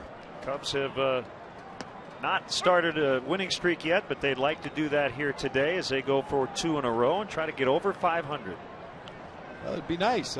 First time, as you mentioned, since the end of the 09 season that the Cubs would be over 500 if they win this game today. It's a place to start. You know, it's a small thing, but it's one of those earmarks of a season, and hopefully we'll be able to look back at the end of this year and say, geez, they've been over 500 ever since the 5th game of the season. 2-1 on Starlin. Castro's hit the ball hard twice. Really hit the ball hard all year. And now he's sitting pretty in a 3-1 count.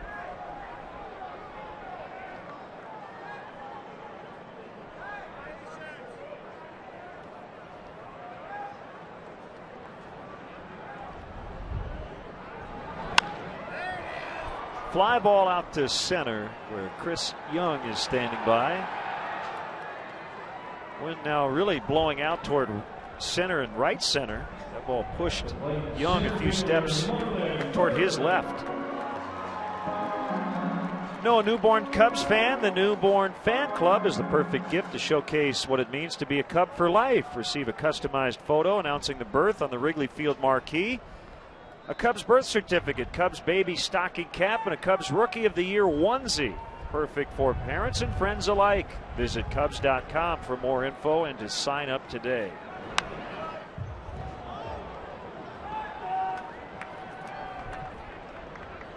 At this very moment, this is a very small ballpark with the wind blowing straight out. We talk about it all the time, certainly for outfielders, but for everybody in uniform, it's so vitally important that you constantly check the flags. And especially for that pitcher out there on the mound, when that wind is blowing straight in. I know a lot of pitchers like to stick to their game plan regardless of the conditions, but in those 2-0 and 3-1 counts when the wind is blowing in off the lake, no reason not to challenge a hitter with a fastball up in the zone. But today, since the wind has changed, it's a completely different story, playing real small right now.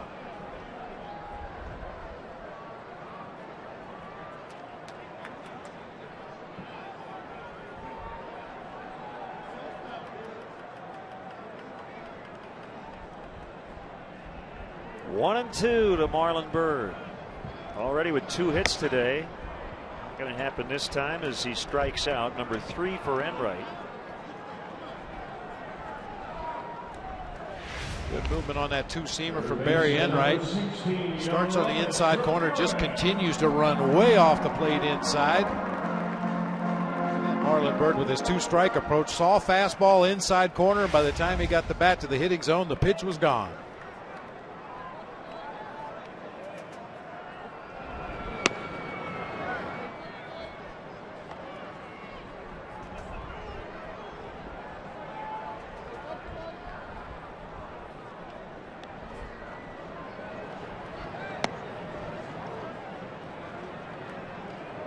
Two and 0 to Ramirez.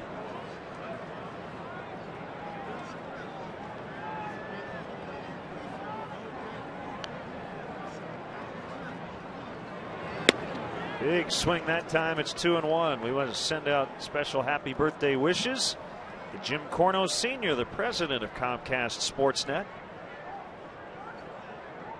And we hope it's a great one. 39 again. Ground ball foul. It's 2-2. I was about to say he can now finally legally have a beer, but you're going to go 39. That's all right, I guess. We know he's young at heart. That's we definitely know that.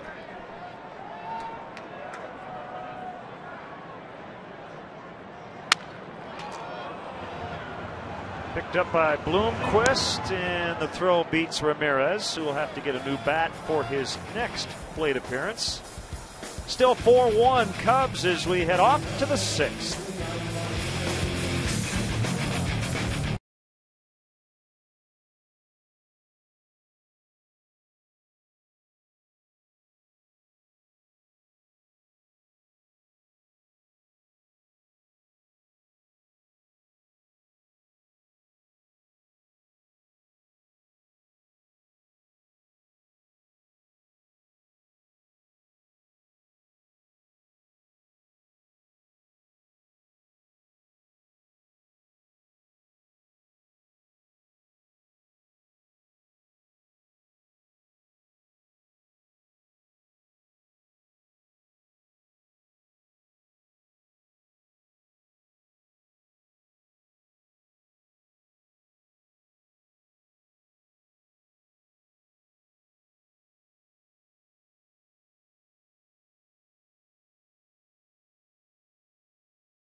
Playoffs. Tune in as Chicago battles the Canadiens up north. Don't miss the Blackhawks and Canadiens tonight at 6:30 on Comcast Sportsnet, fans' best friend. Andrew Kashner has been excellent today in his first major league start. After pitching exclusively in relief, 53 appearances last year.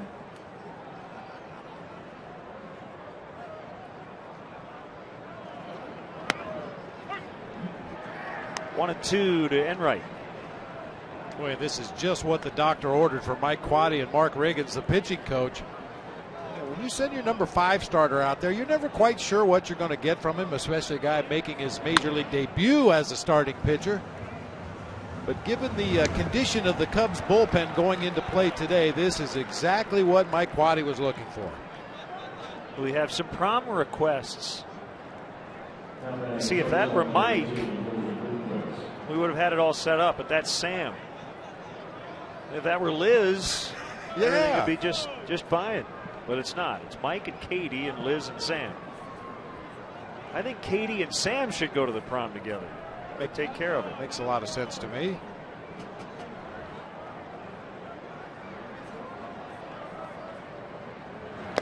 Well, the kids will probably get suspended from the prom for ditching school today.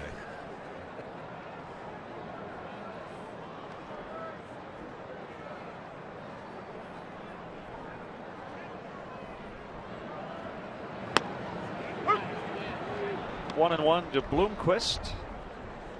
Kashner has done a nice job against the top of this Diamondbacks order. Bloomquist, Johnson, and Upton a combined 0 for 6.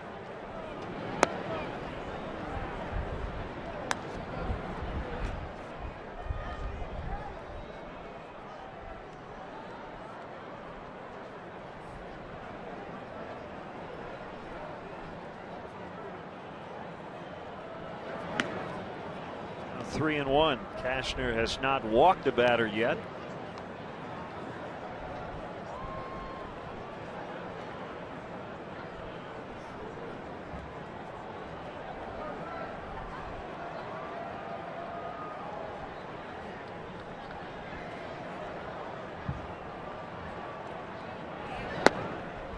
And there is the first free pass. It comes with 1 out here in the 6th.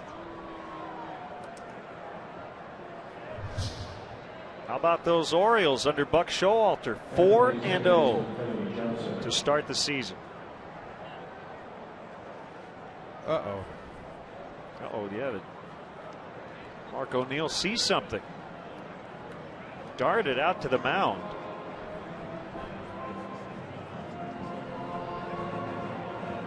Mark Riggins is out. Mike Quade right behind him.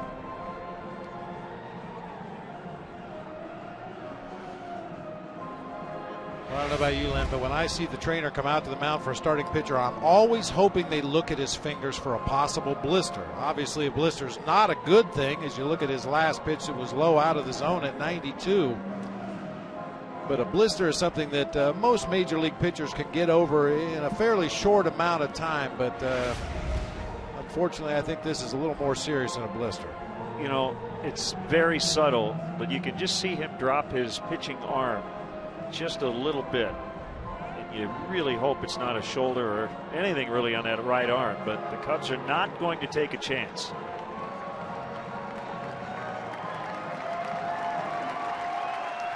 Just notice his right arm.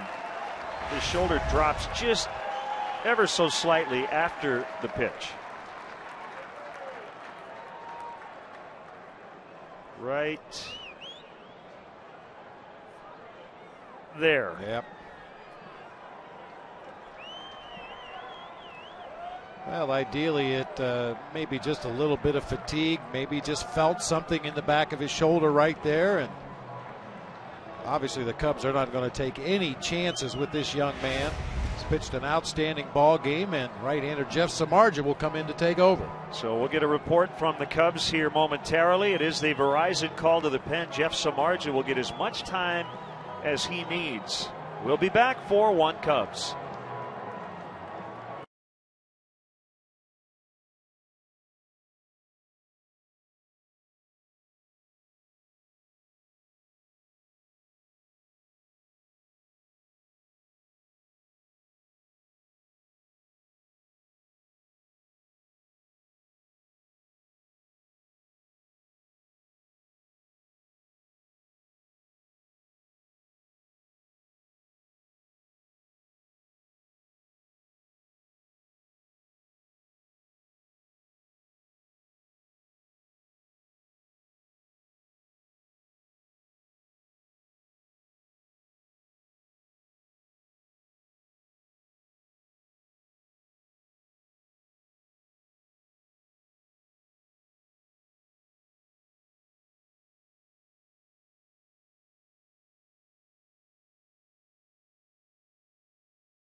more on defense. Back in the fourth inning with a runner on and 2 outs, Starlin Castro ranges way to his right in the hole between third and short, throws back to Darwin Barney, who's making like a first baseman, and they get the force play at second. Those are the plays where Starlin Castro looks the most natural. Even though he had to go a long way to get to that ball, when he just reacts to what he sees and goes to the ball quickly and gets rid of it quickly, that's when he's at his best.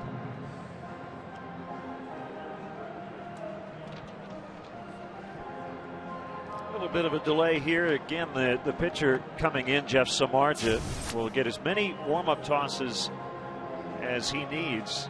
Nobody was up in the bullpen, and Andrew Kashner left due to an undisclosed injury.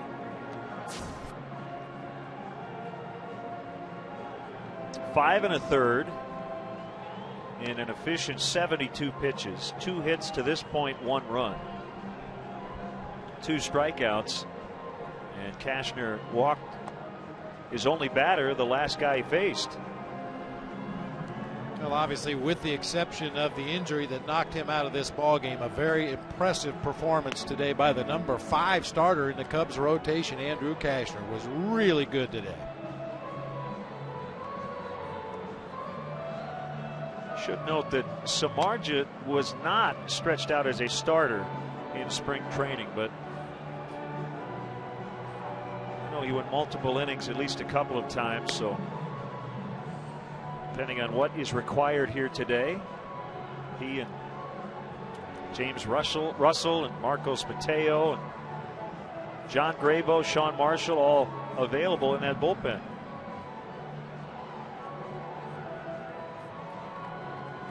Watch Comcast Sportsnet Cubs replays on demand with Xfinity, only from Comcast. Don't miss the action. Call 1-800-XFINITY today.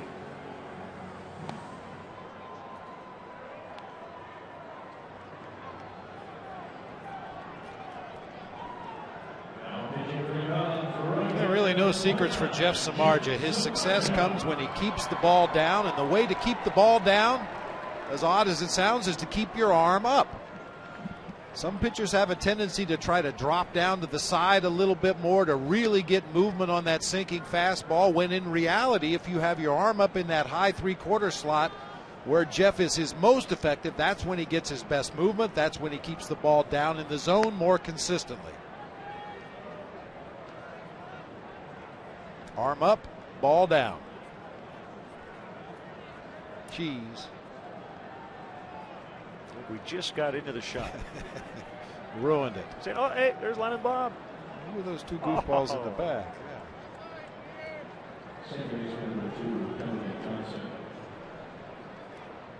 So it'll be Kelly Johnson with Bloomquist at first, 1 out. We're in the 6th. Cubs leading 4-1.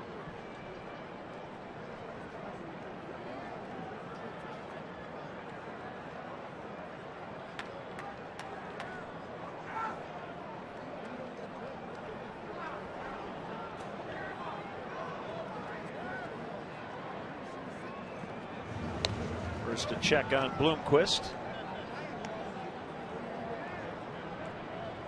Samardzija's first outing since the opener 4 days ago.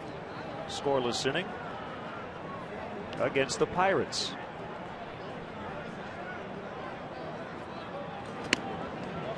Fastball inside at 93.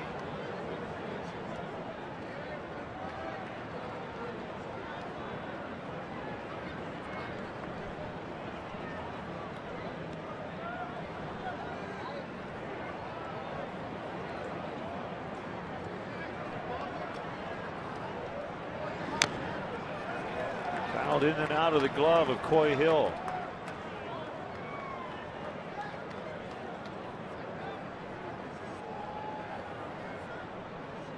Those are never fun as a catcher when that ball is just deflected off the line that you anticipate it to be on. You want to catch the ball right in the pocket of the glove. The batter fouls it, and it ends up hitting you in the palm of the hand. Runner goes, throw to second, and it gets away, and Bloomquist is going to hold there. That saves an error for Coy Hill, but it will be a stolen base for Willie Bloomquist.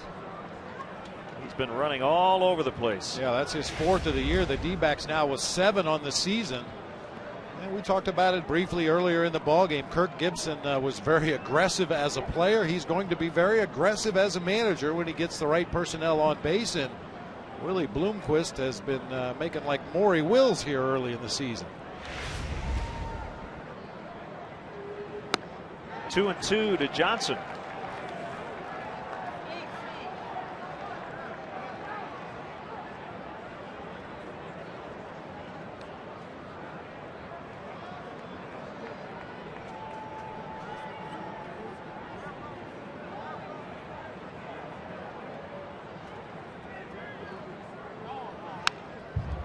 He'll do it again. As I was saying before, the Orioles off to their best start since 1997, 4-0, and they have not allowed more than 1 run in any of their first 4 games. They've outscored their opponents 17-4. Beat Detroit in their home opener yesterday 5-1. They're sweeping Tampa Bay.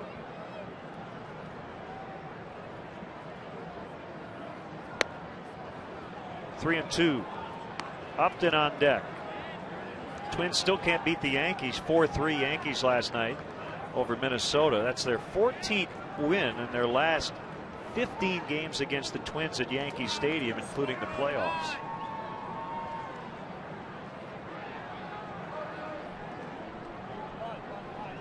Swing and a miss. He struck him out.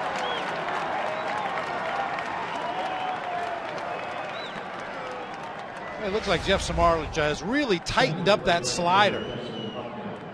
Just a slight bit of movement in and down underneath the bat of Kelly Johnson. Swings right over the top.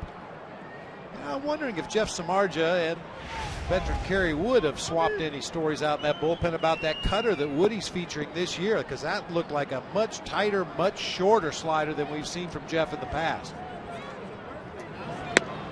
Another one. It's a swing and a miss from Upton.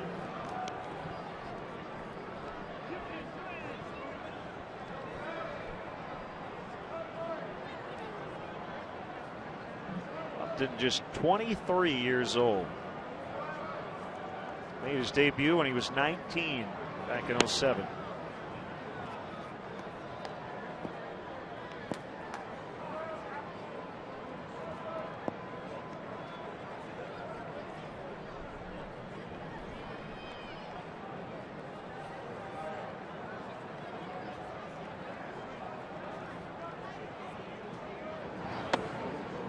Inside 2-1.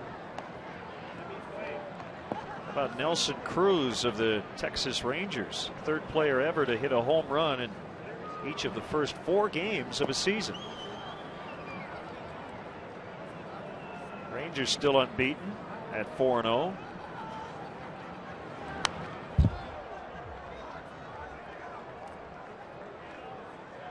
Willie Mays in 1971, Mark McGwire in 1998, and Nelson Cruz, only players to hit a homer in the first 4 games of a season.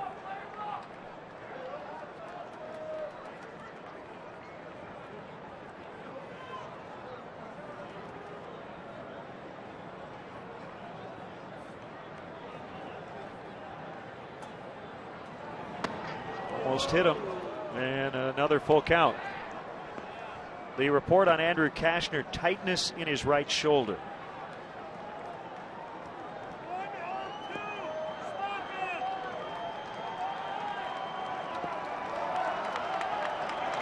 Stay tuned for the post-game show, and we'll hear from the manager, Mike Quade, who may or may not have more details on that situation. Upton swings and misses. Samardzija strikes out 2 on that slider. And the Cubs maintain their 4-1 lead.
Why not bring them to the ballpark? The mezzanine suites presented by Nuveen Investments can accommodate anywhere from 15 to 55 guests and include food, beverage, and parking. To book your premier experience at the ballpark, visit Cubs.com/suites or call 773-404-4200.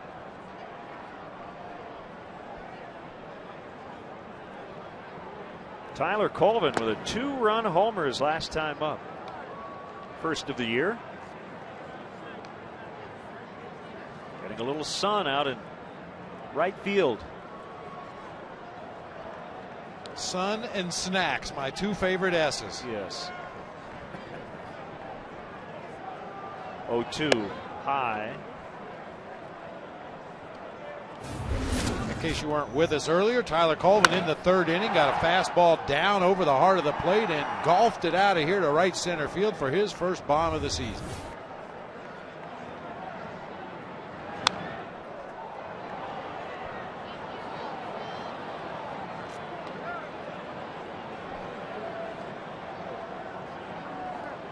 Well, no matter what happens the rest of the day, the big topic will be Andrew Kashner's right shoulder. Again, the word from the Cubs clubhouse, tightness in that throwing shoulder.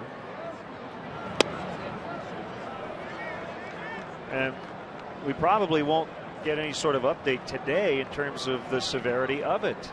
Not sure what tests will be done on that shoulder, but it's never a good thing to hear that there's a problem at all with your 5th starter's arm, especially in the shoulder area. But boy, was he good, as you said. Oh, outstanding.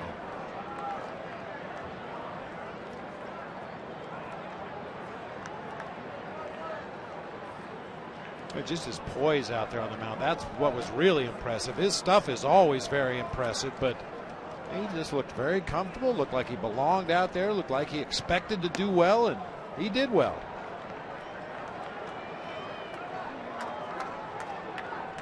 Enright has run it full.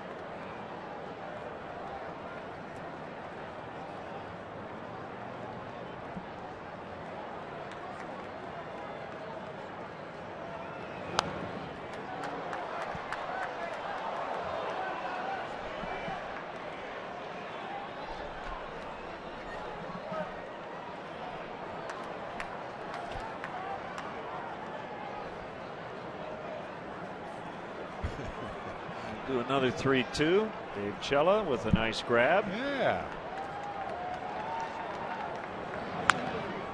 Ground ball pulled foul. I didn't recognize Dave. I can see his face now.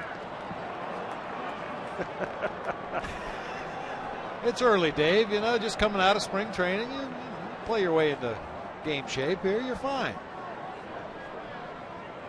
Looks all grown up. Got his hair cut. Got the studious glasses on. We know better. Pop to left. Long run. Parra gets to the spot. And he made some new friends. See, be nice to the camera guy. Might get a souvenir. That's 8 in a row retired by Enright. This stretch started when the Diamondbacks got somebody up in the bullpen. Funny how that works. He was in danger of maybe being yanked from this game back in the 3rd inning, but has settled in.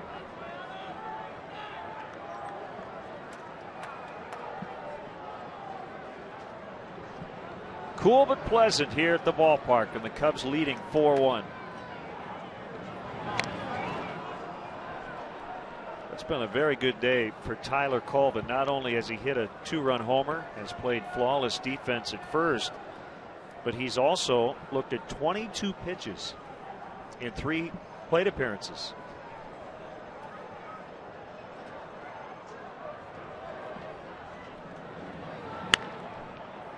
That's foul.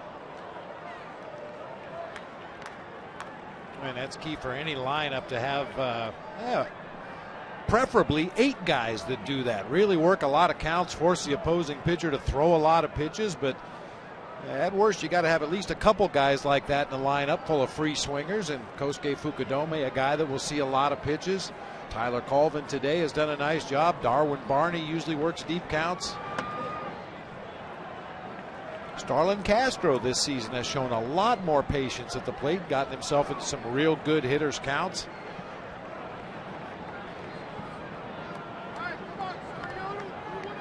Two and two on Soriano. Here's the pitch. Another foul.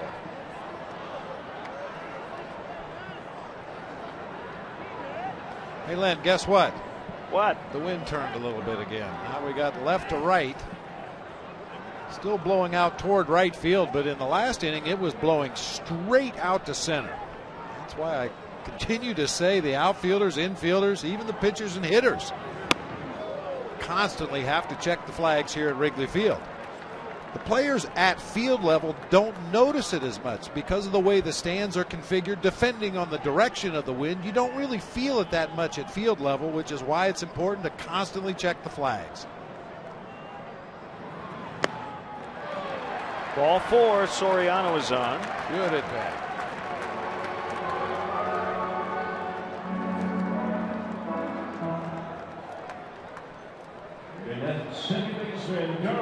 Well, Mike Quaddy told us in spring training that if the situation called for it, he'd like to be aggressive with the running game, play a little hit and run, and depending on who's on first base, maybe a straight steal or two. This would appear to be another one of those possible hit and run situations. You've got a 3-run cushion in the ball game. You've got a guy at the plate that handles the bat extremely well. Got a big hole on the right side of the infield to work with. See how this at bat goes.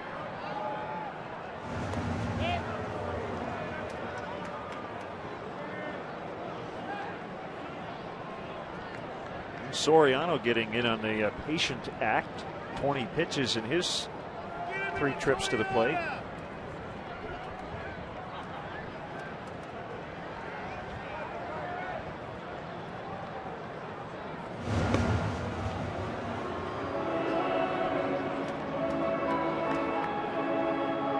Continuing to preview other games around the majors tonight. The Mets are in Philadelphia. Chris Young, the former Padre, now in a Mets uniform, will face Cole Hamels, who's the number 4 for the Phillies.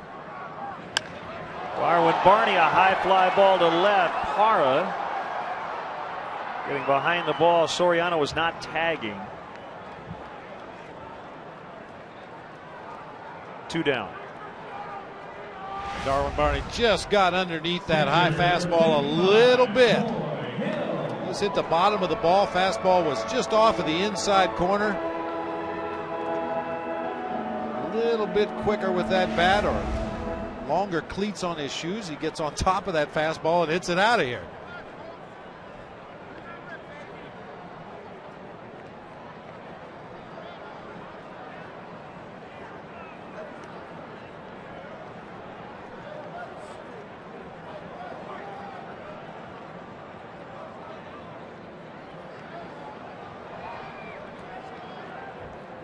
Assuming it's not snowing tonight in Denver, it will be Clayton Kershaw and Yolis Chacin, Dodgers and Rockies.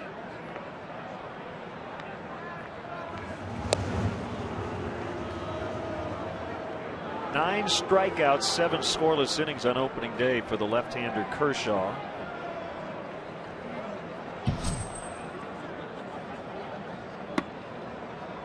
Chacin was supposed to start on Sunday against these Diamondbacks, a game that was snowed out, pulled foul. Packing for this next trip will be interesting. We'll be indoors pretty much all weekend in Milwaukee. Don't have to worry about that. Looks like temperatures in the mid-80s next week in Houston, and then the wild card is Denver. It could be 28, it could be 88. In the same day.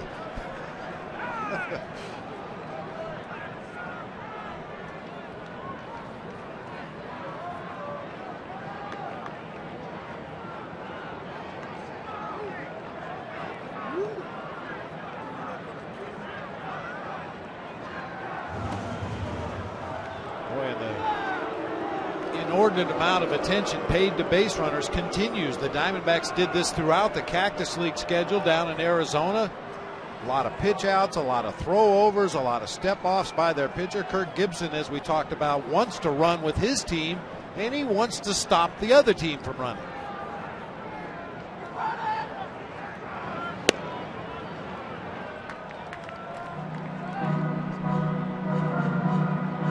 He wanted that last one, as did the Diamondbacks battery, and they didn't get it. From Jeff Kellogg.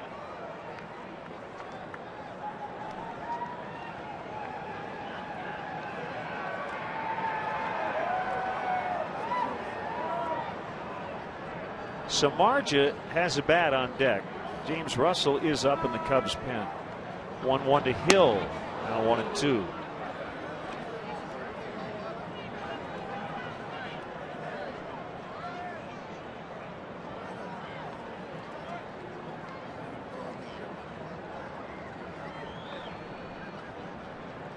Gavin Floyd will make his season debut for the White Sox tonight at Kansas City against Luke Hochevar.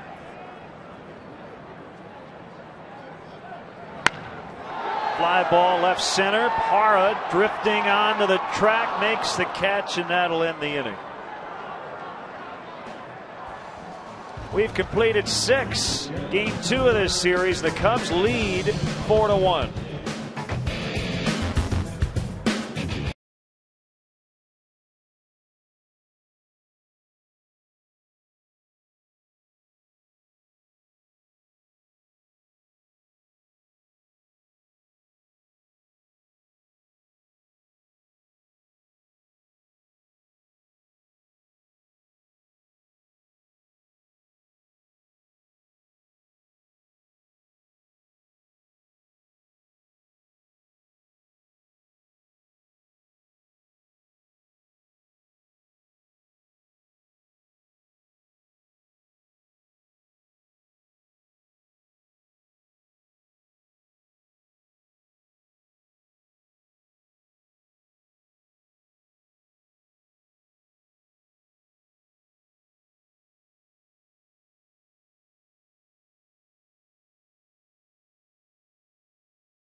Chicago Tribune live on Comcast Sportsnet.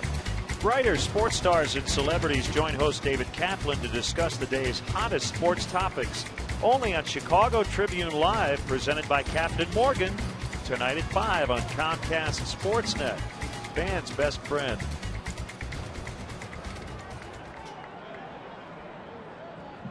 It's that kind of day. You need a blanket and a stocking cap in the shade. It's probably pretty comfortable out in the bleachers when the sun is shining, but for those unfortunate fans sitting in the shade, it is chilly today. Miguel Montero against Jeff Samardzija, who looked very good in the 6th. Worked a couple of full counts, but picked up back-to-back strikeouts. And that's where it feels good today.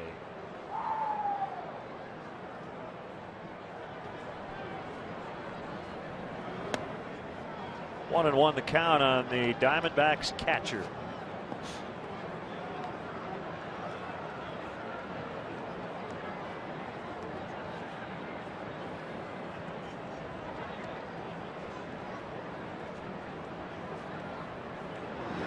What do you think the sports talk shows are saying about the Red Sox after their start?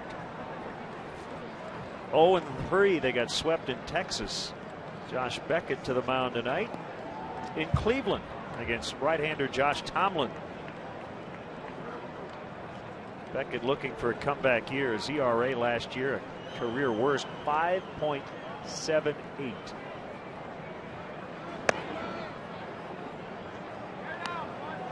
Well, I'm not sure about the talk shows on the radio back in Boston, but knowing Boston fans the way we do, the first time a Boston pitcher fell behind 2-0, they said, "That's it, we're done."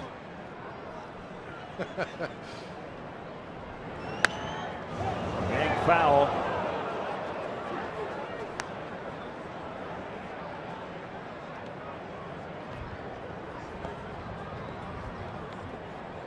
Saw that Terry Francona moved Carl Crawford down in the lineup, I believe, to the 7 hole just to try to take a little pressure off of him and get him started here in the early going.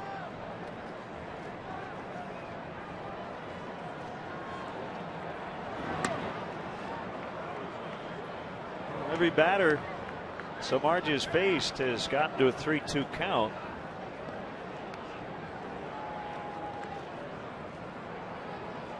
Will he go with a slider again?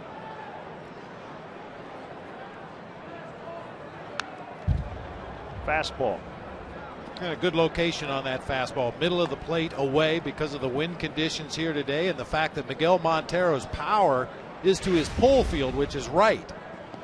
If you're going to challenge with a fastball 3-2, throw it out over the plate. Try to force him to hit the ball the other way where he does not have home run power. That was a slider, and it was too far inside for a leadoff walk.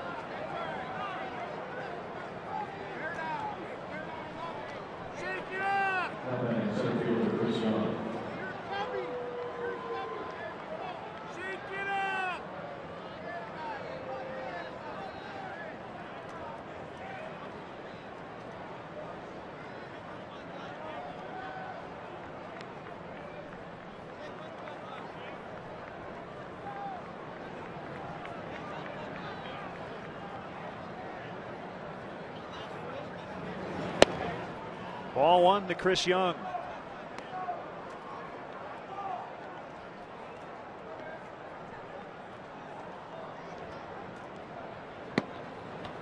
Mateo the righty, Russell the lefty. Mateo up for the first time. For Russell, he was throwing a little earlier. And Ramirez picked it off the dirt. 5-4 fielder's choice for Chris Young, who beat that relay throw.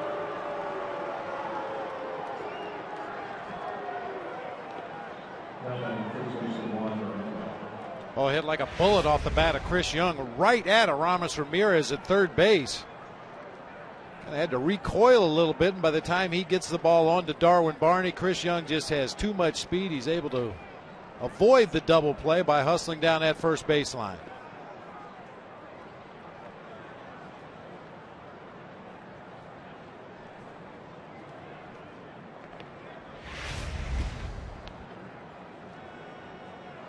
Visit from the manager, but not to make a change.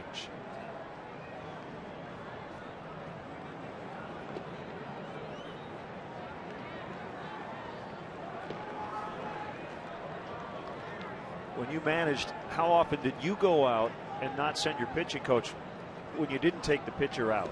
What sort of circumstance? Usually it was in some kind of a bunt defense situation late in a close ball game where we just wanted to make sure that everybody in the infield knew exactly which play we were running, where we're going to try to get the out. And that happened very infrequently.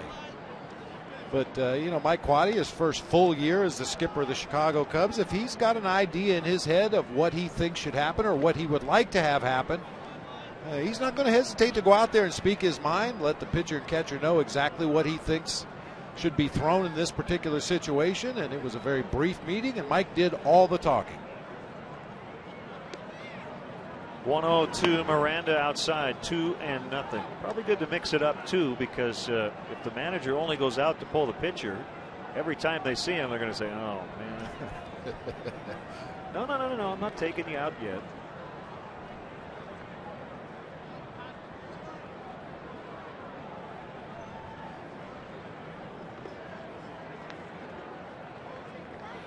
Jeff really taking his time in between pitches. 3-0. Already one walk in this inning. Another one would put the tying run at the plate. The Diamondbacks have only scored 2 runs in this series, both coming on leadoff homers. One by the guy on deck, Ryan Roberts.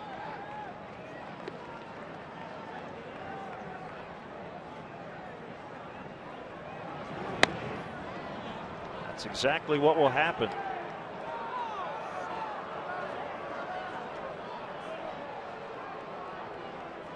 You mentioned the slower rhythm by Jeff Samardzija in this inning, Len, and I think that has something to do with his lack of command.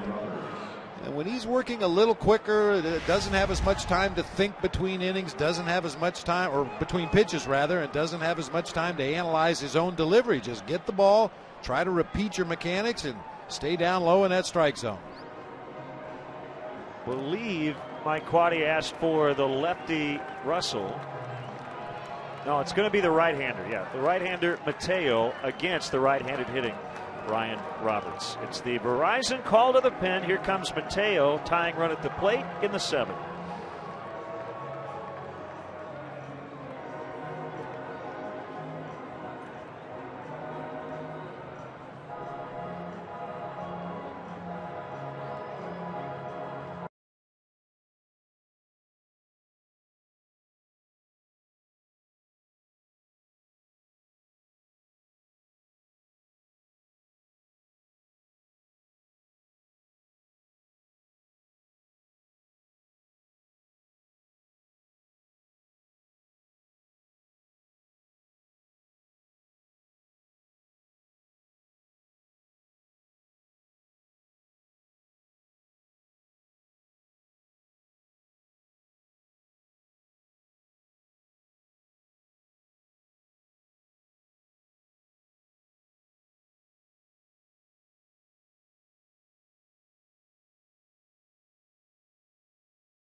Is available. Each package includes great tickets, first-class hotel accommodations, a special Cubs gift bag, a tour of the ballpark, and a private meet and greet with a current Cubs player.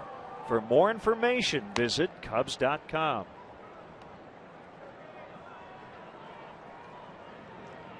Marcos Mateo with his second outing in as many days. Scoreless inning on 1 hit yesterday.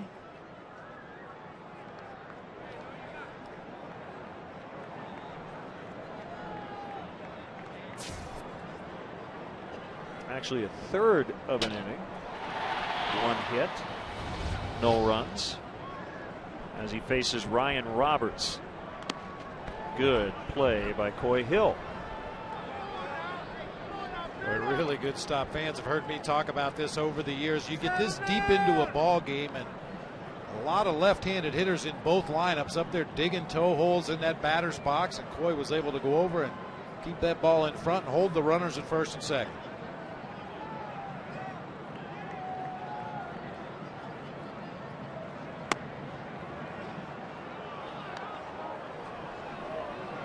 Diamondbacks have done it with 2 walks here in this inning. As they threaten to get back into this game trailing by 3.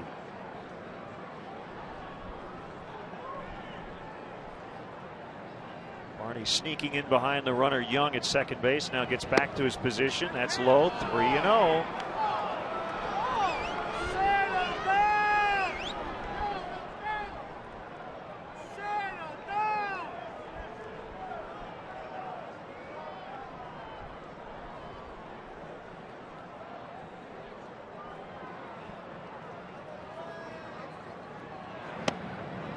And they are loaded up. 4 straight bad ones to load the bases.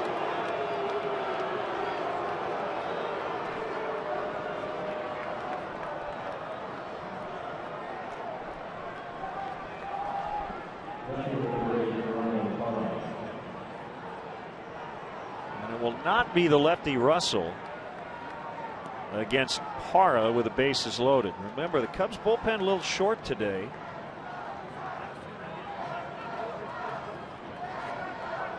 There's Mark Grace next door, getting ready for the 7th inning stretch.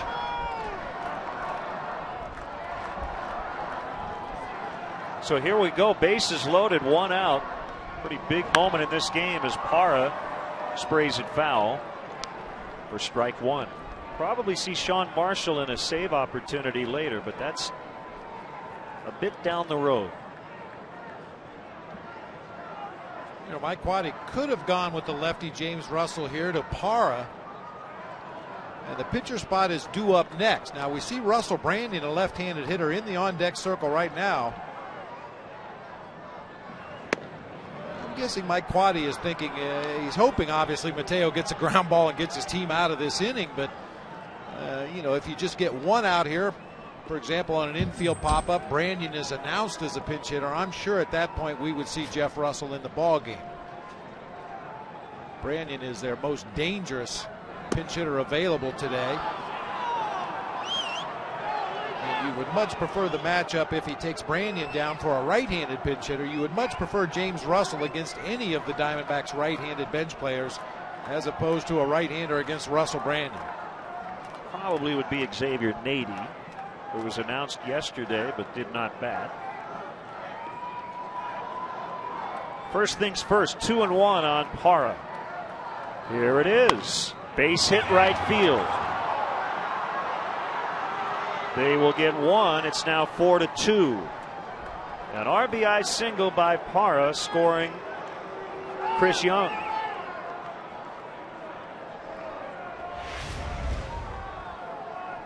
Parra hiding down in that 8 spot. I have a feeling he's going to sneak his way up this Diamondbacks lineup and hit in a more productive spot. Finds that hole on the right side on a high fastball. Fukudome charged the ball hard, forcing Glenn Sherlock to hold the runner at third base. Double switch time as Jeff Baker will come into the game. At second base for Darwin Barney. We'll have another Verizon call to the pen. So the hope is that Russell can get through this inning and maybe even get into the 8th. It's 4-2 Cubs. We'll be back.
Ballpark this season with a private suite located in the world famous Bud Light bleachers.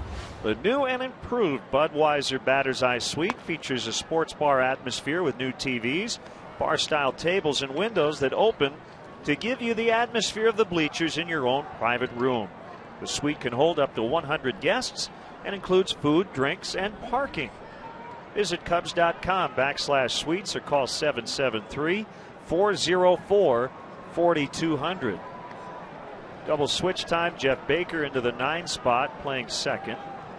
Darwin Barney is out. That's where James Russell will go. That's the 7 hole in the Cubs batting order, and it will be lefty versus lefty. Russell Branyan with the bases loaded, and the Cubs leading 4-2.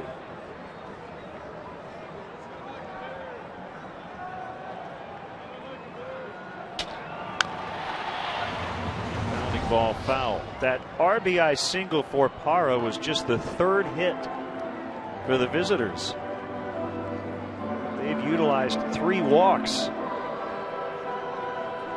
create a log jam on the bases.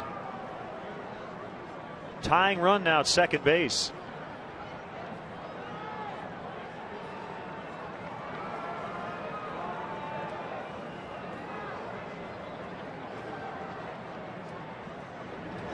Swing and a miss.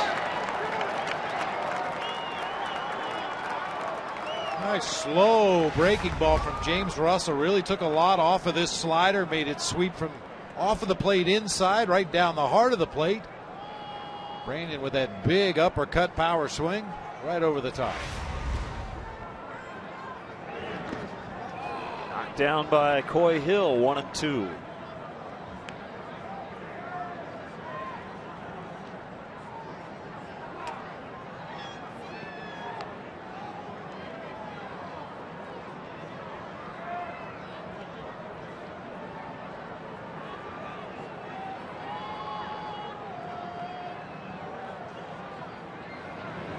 Swing and a miss. He got him.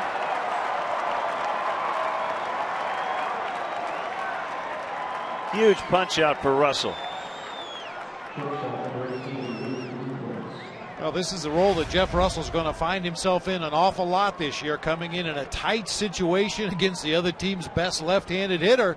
And he handles Branyan this time with a series of breaking pitches. Branyan couldn't even make contact.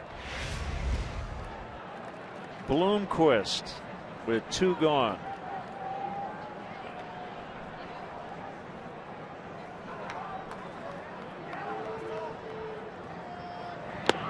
Foul tip, strike 1.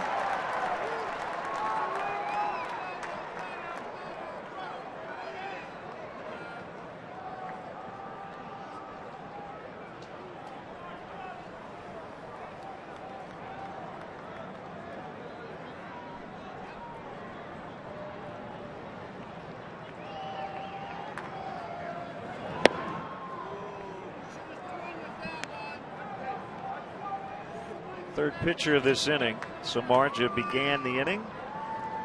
Got 1 out. He walked a couple. Marcos Mateo gave up a walk and an RBI single. And now Russell striking out the pinch hitter Branyan and facing Bloomquist. 1-2. There's certainly a lot more recognizable names in this Diamondbacks lineup than Willie Bloomquist, but for me, this guy scares me. He gives you a professional at bat every time up there, and with runners on base, he seems to bear down even more. Cub fans are up here in the 7th.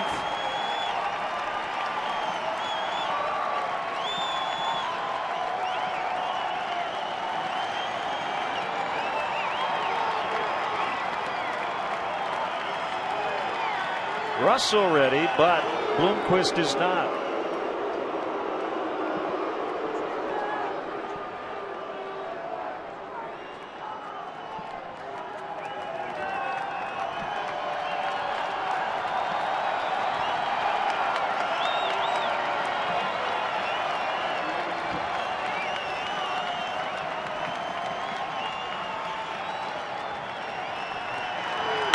Ground ball and a base hit. It actually hits second base, and the Diamondbacks tie it up. Willie Bloomquist with a 2-run single on a 1-2 pitch. And they have scored 3 runs in this inning. Essentially, the 3 walks have come around to score. Good two-strike approach, gets that foot down early, gets on top of a high fastball, and tomahawks it right back up the middle of the field. As you mentioned, hit the corner of the base. Unfortunately, went on through into center field rather than deflect to Starlin Castro. Man, those walks.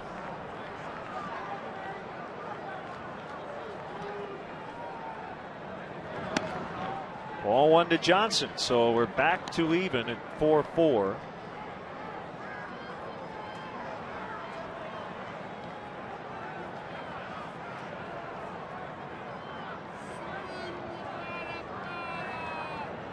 Now the go-ahead run is in scoring position. That's Parra at second base, inside 2-0.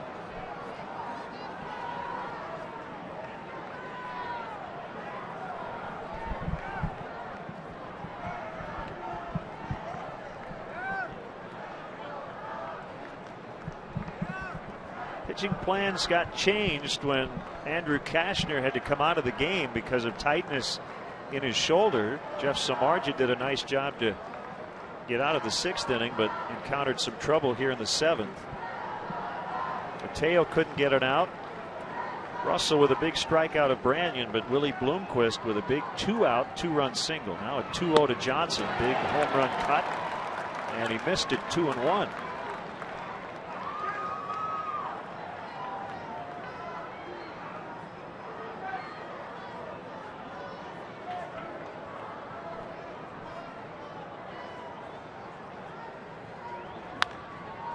Pulled foul.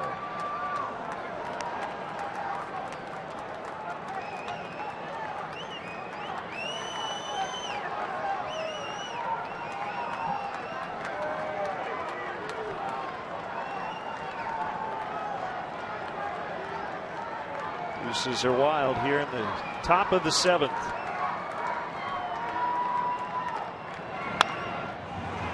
Roller to Colvin. Russell just beats Johnson to the bag. Here comes Mark Grace with a stretch. Today's guest conductor for Take Me Out to the Ball Game, former Cub All-Star first baseman Mark Grace. All right. This will be shorter than that half inning, I promise. A 1, a 2, a 3. Take me out to the ball game. Take me out with the crowd. Buy me some peanuts and Cracker Jacks. I don't care if I ever get back, so let's root for the home team. If they don't win, it's a shame. Or it's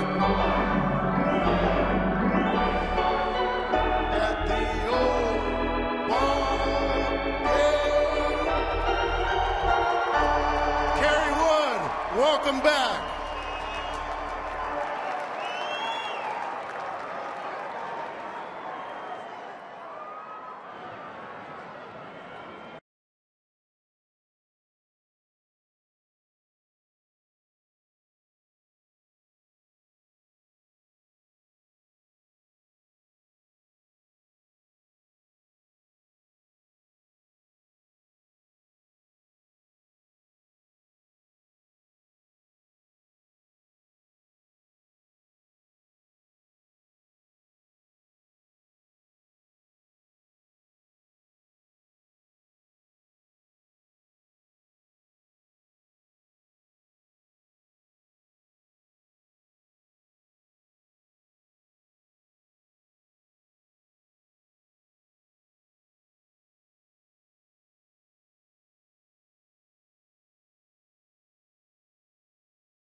For a few minutes, Mark Grace.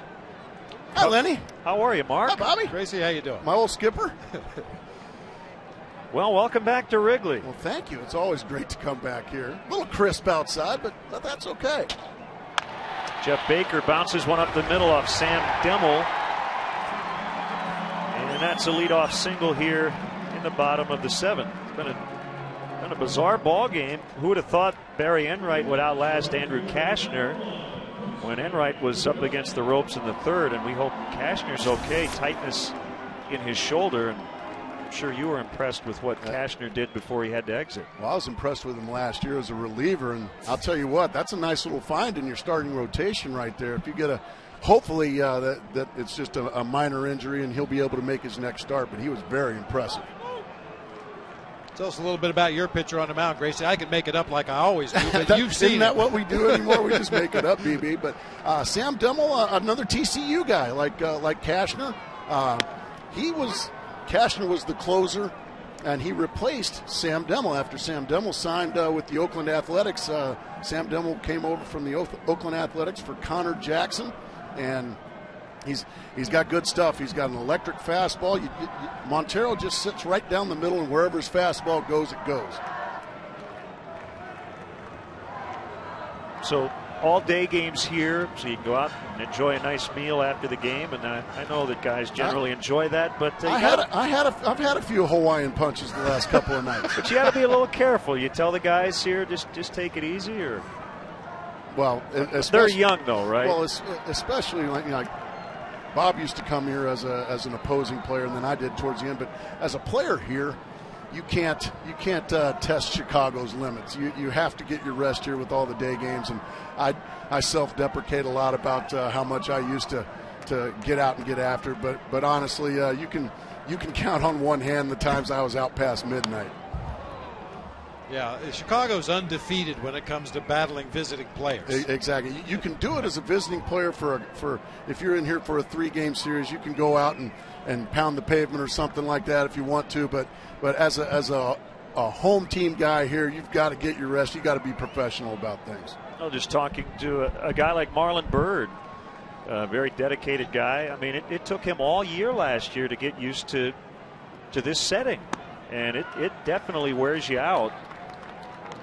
You think generally it's 1 year and the second year for guys that kind of know what the deal is with all the different times of the games? Me personally, I loved the day games. I loved them. You live a more normal life. It's more like a 9-to-5 job. You get here about 9 in the morning, you leave about 5 o'clock. And some of these guys, these rich guys that live out in the suburbs, they got to fight the traffic out there like the rest of the world. Swing and a miss at strike 3, and Fukudome is out. But I remember Rick Sutcliffe, Ryan Sandberg, Jody Davis, when they lived out in the suburbs, they had children that had to be in school, and they would just tell the nightmare stories about coming in. It would take them 2 hours to get here in the morning, and then take them 2 more hours. And welcome to Chicago traffic. We have to deal with that here in Chicago. Now Starlin Castro recently turned 21. This kid is special, isn't he? He is special. He's fun to watch. Boy, and as good as he is, Gracie, he's getting better. We saw signs of it in spring training, more patient at bats, getting better counts, and when he got into those good hitters counts, he showed some pop this spring. Well, he drove a ball in the gap earlier to drive in a run, but yeah, he's hit what about a cool 550 or something like that this year. So, and yeah, who says these guys from Latin American countries can't hit in the cold? He has really been hot at the plate since spring training started, and that has carried right over into the regular season. He hopefully will be here for a long, long time. Yeah, he's made a couple of young Sean Dunston-esque type mistakes, but like for instance the play against Pittsburgh when he's got to hold the ball. Well, you know what? He thinks he can make that play. He knows he can make that play, and there ain't nothing wrong with that, guys. And it's not going to be long before he will be making that play. 2-0 the count, a 4-4 tie in the 7th. Yeah, and the real breath of fresh air for me is, there's a lot of questions. Should Castro be leading off? Should he be hitting second or third? Or where should he be in the lineup? He doesn't care. I just want to play baseball. Exactly. Just put me wherever you want, Skipper. Hit me 10th if you want to. I don't care. Just put me in the lineup. Gracie, tell me about my partner as a manager. Now he won't take any credit. He says I had a veteran group. I just kind of let them police themselves. But what was it like to play for him? I tell everybody, yes, he had some very good players. There's no question about that. But I think we don't win without him as the manager. He knew how to handle the superstar player. He knew how to handle the 25th guy. He knew when to give tough love. He knew when to cradle you. And ball players, even though we're grown men, there's a lot of egos you got to deal with, and I think he did it brilliantly. He had to handle some difficult people. He had to handle some guys that were easy to handle, and it's a lot easier said than done. And you can wear jeans on the plane. That's exactly right. Well, I'll tell you what, when it gets to be about 112 degrees out in Arizona, man, we were hoping we could wear some shorts and maybe thongs. You wouldn't go that far, though, would you? No, we can't do that. No, yeah, I don't want to really see any Randy feet. Johnson No, or Kurt Schilling in a thong. That would be below average, wouldn't it? Yeah. 3-2 the count. We'll see if Jeff Baker will be on the move here. And with that, Demmel will throw over. I got to send him here, don't you? Yeah, I would think so. 3-2 with one out. You got a guy at the plate that has shown a propensity for making contact consistently. I think it's a gamble worth taking.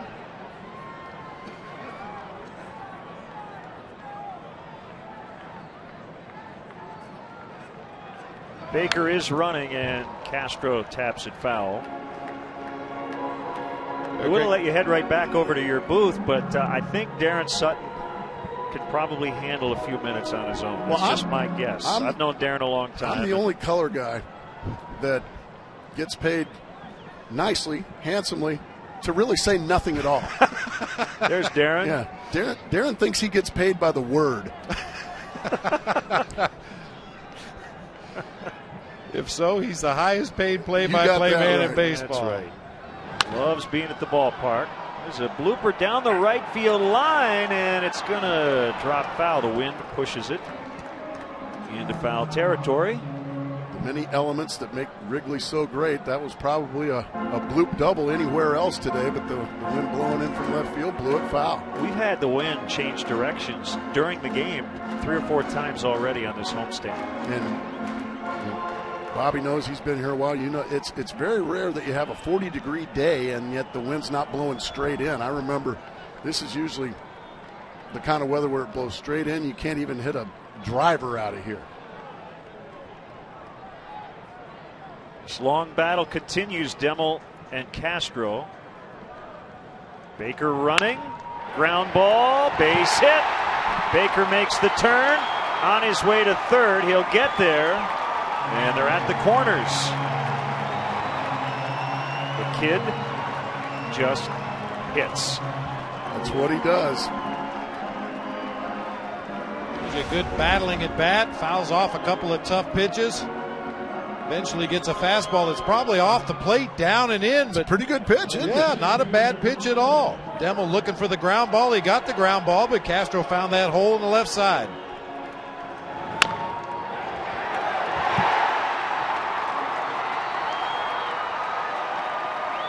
Sets it up now for Marlon Byrd.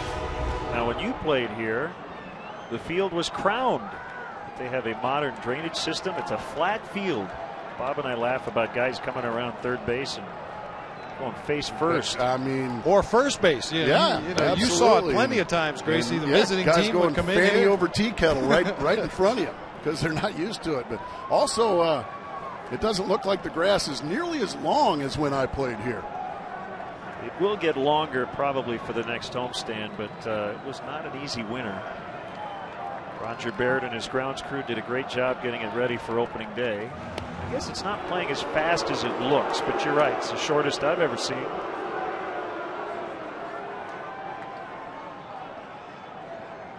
Now, did they make any changes at the ballpark in Phoenix in center field? Any dimensions or anything, or is it the same? Not that I know. Not that I know. Something. Haven't had a home game yet. Yeah, so we'll ask you when we come down there. Maybe they have ball flies there. A picture of you on the batter's eye now. You know what that might be? I think that would probably sell some tickets, huh? Well, there was some talk about Chase Field maybe going to the humidor ball like they do at Coors Field in Colorado. And they're still talking about it. It is a place where the ball certainly flies.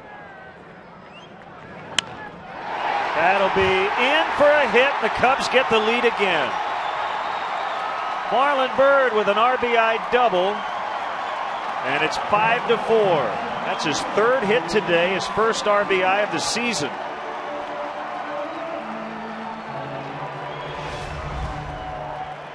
Well, Marlon Byrd was the motor that made this team run when it was successful last year. Good to see him ripping one down that left field line to drive home a run. The Cubs still have a couple of runners in scoring position. Gracie, we're going to let you head back over. Well, thank you for having me, Lynn. Always Thanks a pleasure, for stopping my by. friend. You're always welcome. Good to see you, Bob. Good to see you, Gracie. And best of luck to the Cubs this year. And let's. You got to walk Aramis Ramirez here, don't you? I would think so. Yeah, they're going to. Have a good one, fellas. First baseman on the Cubs All-Century team, Mark Grace.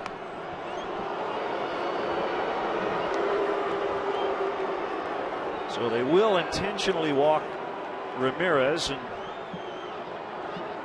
Tyler Colvin on deck's going to hit with the bases loaded. Always great to talk to Gracie. Yeah, it really is. He's a guy. He loved playing the game. He loves broadcasting the game. He's just a ball player. You know, I say it all the time about Billy Williams. He just looks natural, like he belongs on a baseball field. Gracie's the same way.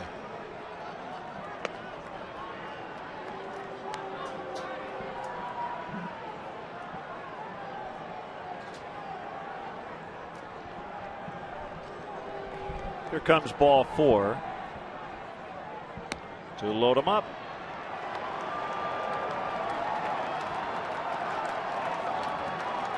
Well, that resiliency that Mike Quaddy talked about when the season started, Cubs giving up the lead in the top of this inning, but getting it right back here in the bottom. Left-hander Joe Patterson is coming on. The Verizon call to the pen. We'll be back.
Action.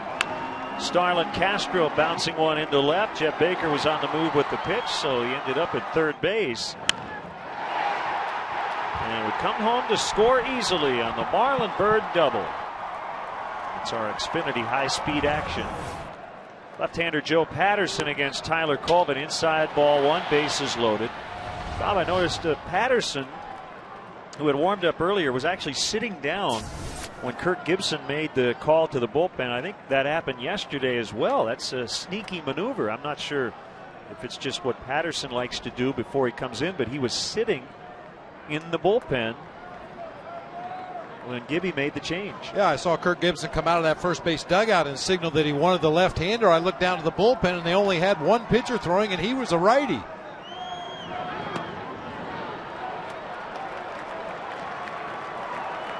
Two and 0 on Colvin. Castro at third, Bird at second, Ramirez at first, Cubs leading 5-4. Way inside.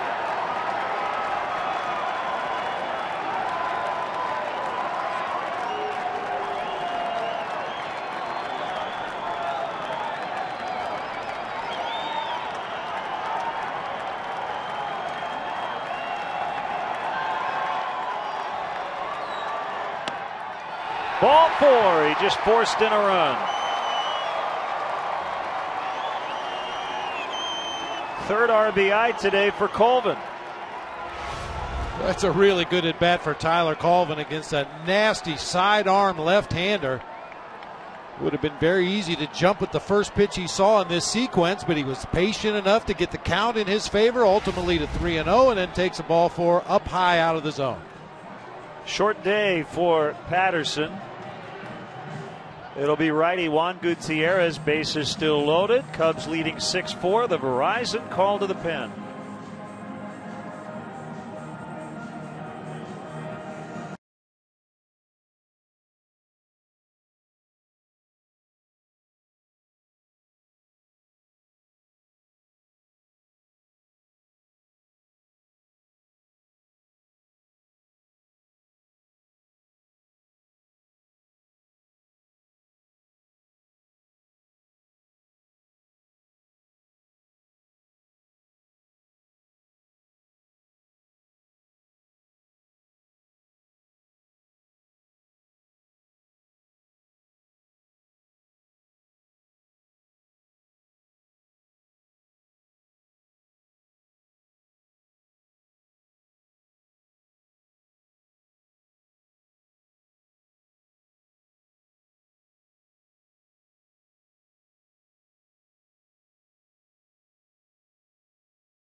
Now in for the Diamondbacks.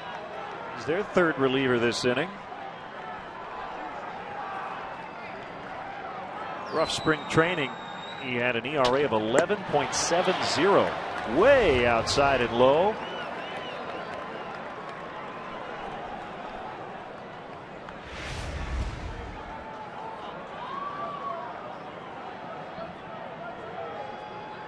You saw Miguel Montero at the tail end of that play try to decoy Marlon Byrd at third base, that the ball got away from him.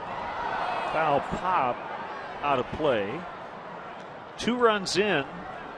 Cubs gave up the lead in the top of this inning as Arizona got 3, but they've struck back with 2.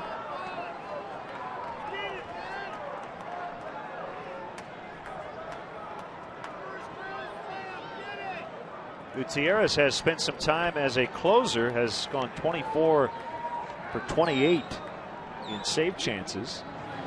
Right now he's just trying to keep his team in the game.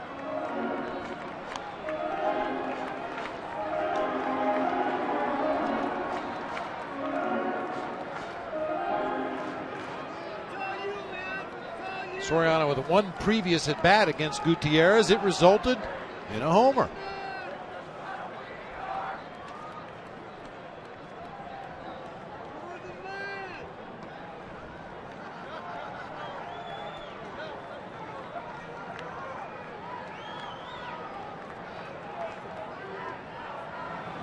Swing and a miss, strike 3. James Russell on deck took a couple steps back toward the dugout, but he is going to take the at bat. It's that high fastball the Diamondbacks love to throw on 0-2, 1-2 counts. That time they get Soriano to chase a pitch up and out over the plate.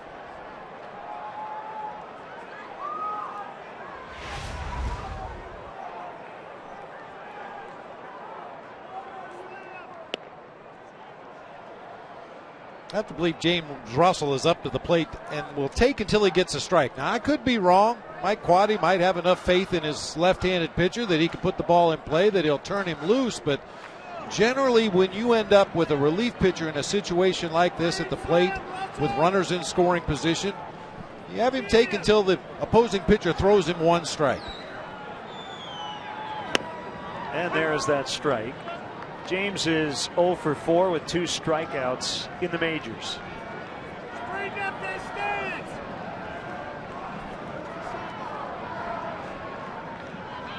1-1. Pretty good rip.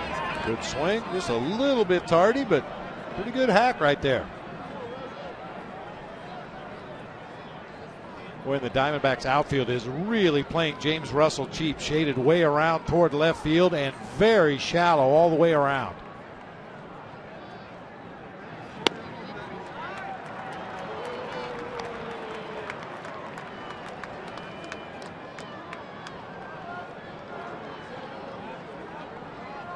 Upton, Montero, and Young due up in the Diamondbacks' 8th. Russell will start that inning. 3-2. Pretty good at bat here by James Russell. Gutierrez tried to come inside with that slider. It looked like a strike out of the pitcher's hand, but ended up off the plate low and in, running the count to full. Runners go on a 3-2 pitch and a fly ball out to left, surrounded by Parra to end the frame. But Marlon Byrd gives the Cubs the lead again. Colvin with the bases loaded walk adds some insurance. It's now 6-4.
Sports news and highlights, and that's Sportsnet Central.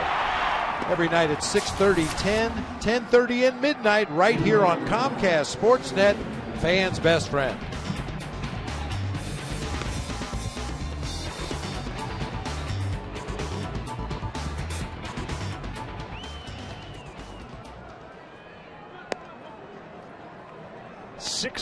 As we get into the 8th.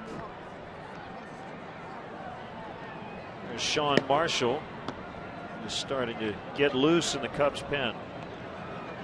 Well, you know, Len, every late inning of a ball game that's close is a big one, but this is a big one for James Russell, working his way through the 3, 4, 5 hitters in this Diamondbacks lineup.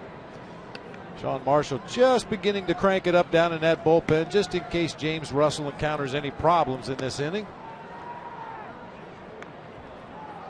Ideally, Sean Marshall can just take his time and warm up for the 9th.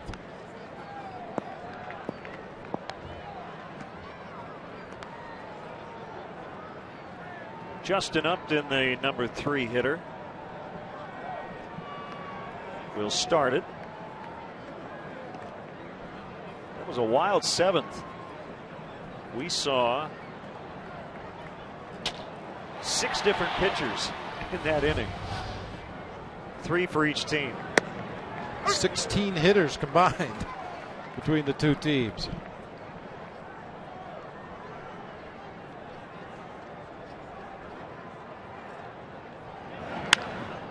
And pulled into left for a base hit.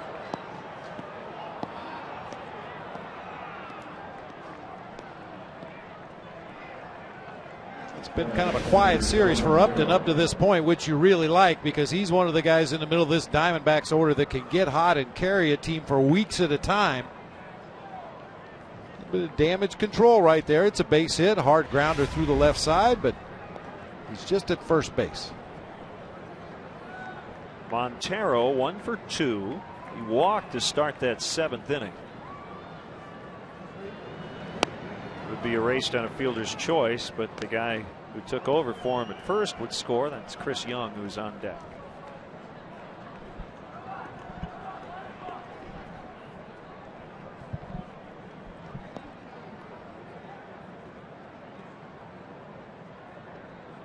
Big leg kick and a 1-0 pitch, fouled back, 1-1. Happy birthday wish goes out to Peggy Wong at Buffalo Grove. Cheering on the Cubs today.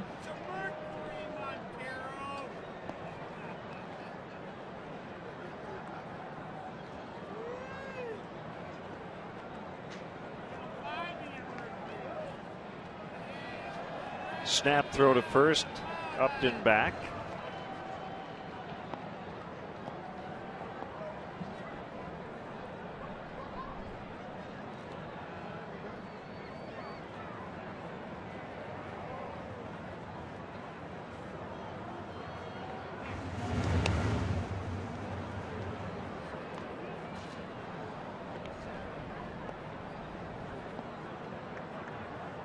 If you just joined us, Andrew Kashner was excellent today. Unfortunately, he had to leave due to tightness in his throwing shoulder in the 6th inning.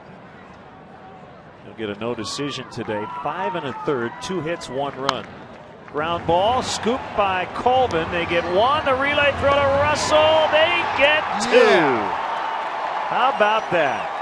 Colvin, Castro, Russell.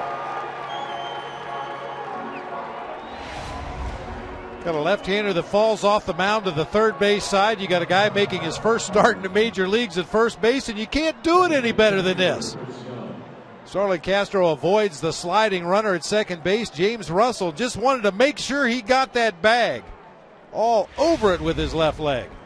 Nice play.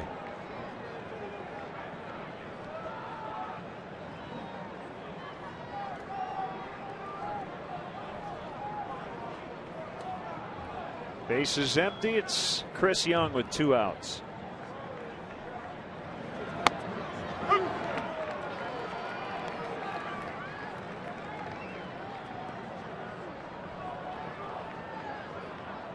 Russell would be in line for the win. It would be the 2nd of his career.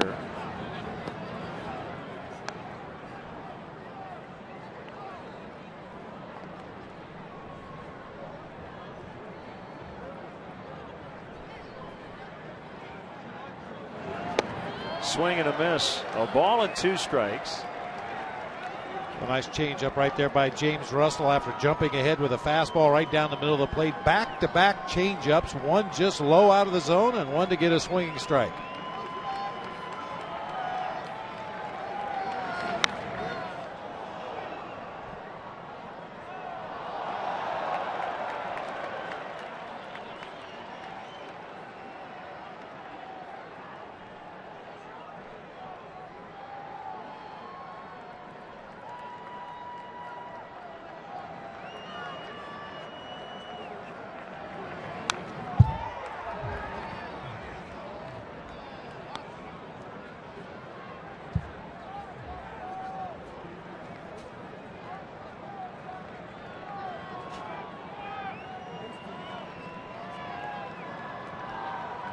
Still 1-2.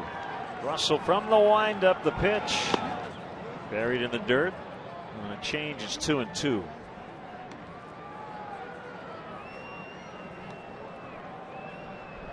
Shadows now creeping over home plate.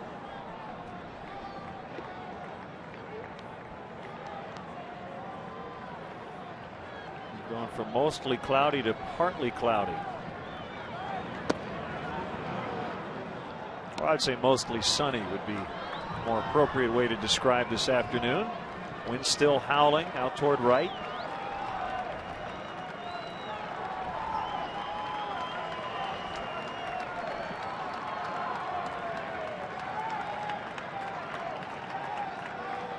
Now a 3-2 pitch.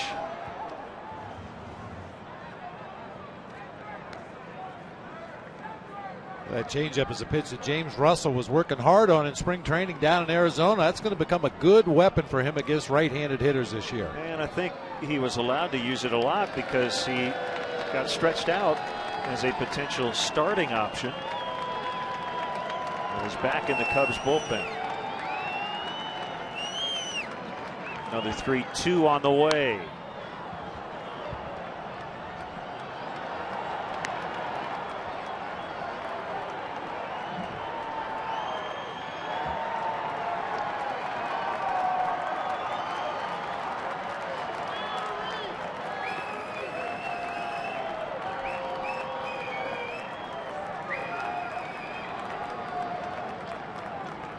Pitch number 10 of this at bat.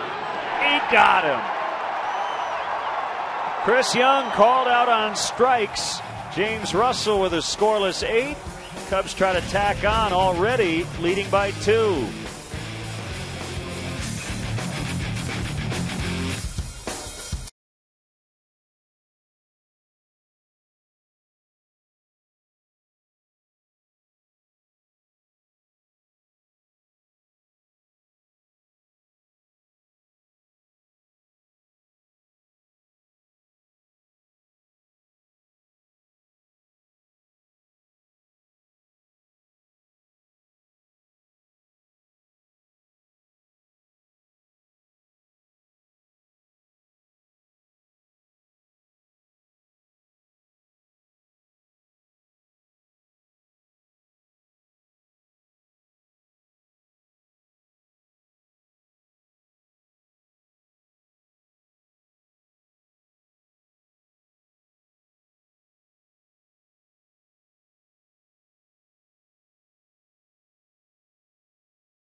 Roy Hill against right-hander David Hernandez, and a high pop-up on the infield.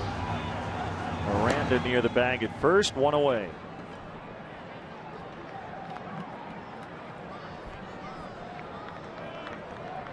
Hernandez came on in the 8th inning yesterday, gave up an RBI single to Alfonso Soriano. The run was not charged to him, and then got Darwin Barney to fly to right to end the inning. Jeff Baker singled to start the 7th and would come around to score the go-ahead run. He squares to bunt with Ryan Roberts playing way back at third, and took the pitch low, 1-0. Roberts will not be caught back anymore in this at bat.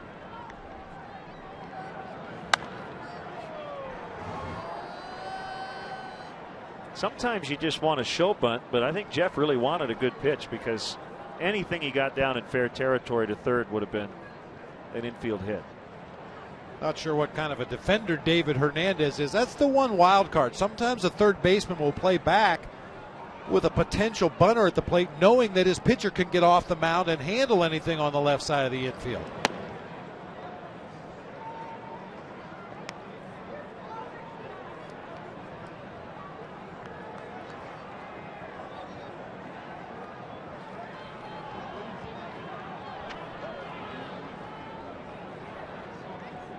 Time call, the ball got out of the Cubs bullpen.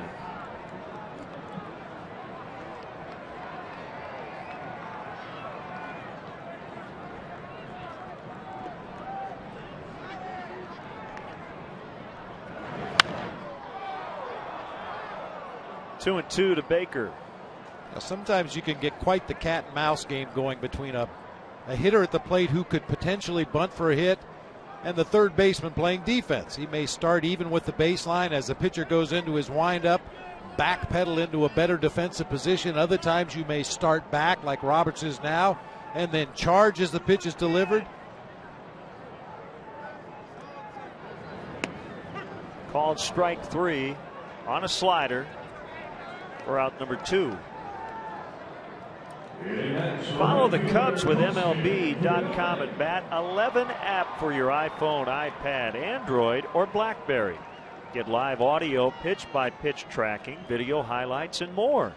Text at Bat to 31826 or visit Cubs.com for details. Kosuke in the leadoff spot this afternoon takes ball 1. Cubs out hitting the Diamondbacks 10-5, and they lead on the big board 6-4, trying to make it 2 in a row.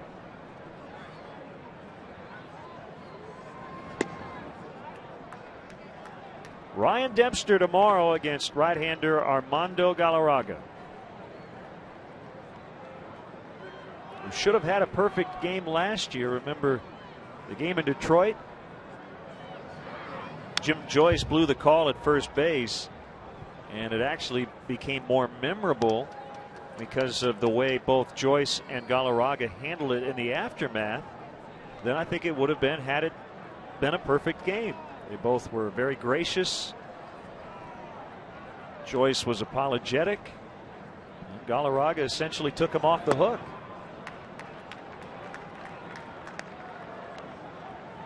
I don't know if Galarraga himself or others around baseball would have been quite so forgiving had it been a different umpire, but Jim Joyce has always been a true professional. And the players realize that. They understand that he's human. He made a mistake. He admitted he made a mistake. And I think because of the kind of man and the kind of umpire Jim Joyce has been throughout his career, that's what made it such a special story after the fact. So Kosuke keeps the inning alive with a 2-out walk. Castro with 2 more hits today will bat. Knocked in a run with a double in the second. Singled and scored in the 7th. Cool 500, 10 for 20.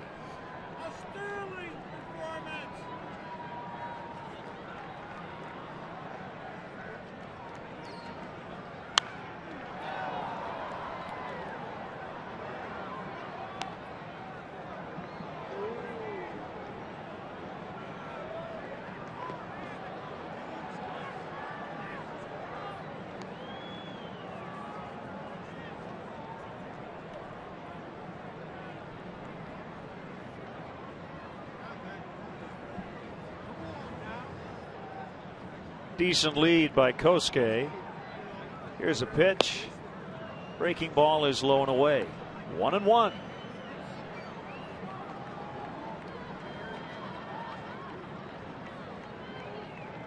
Well, how big would it be to win today? Your starter leaves early. You really don't have your top 2, certainly right-handed relievers available because they've both been so busy. You give up a big 3-run lead. You got the Cubs now leading 6-4 in the 8th.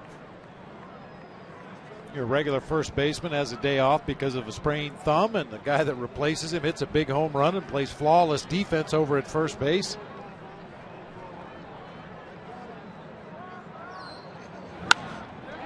Fly to right.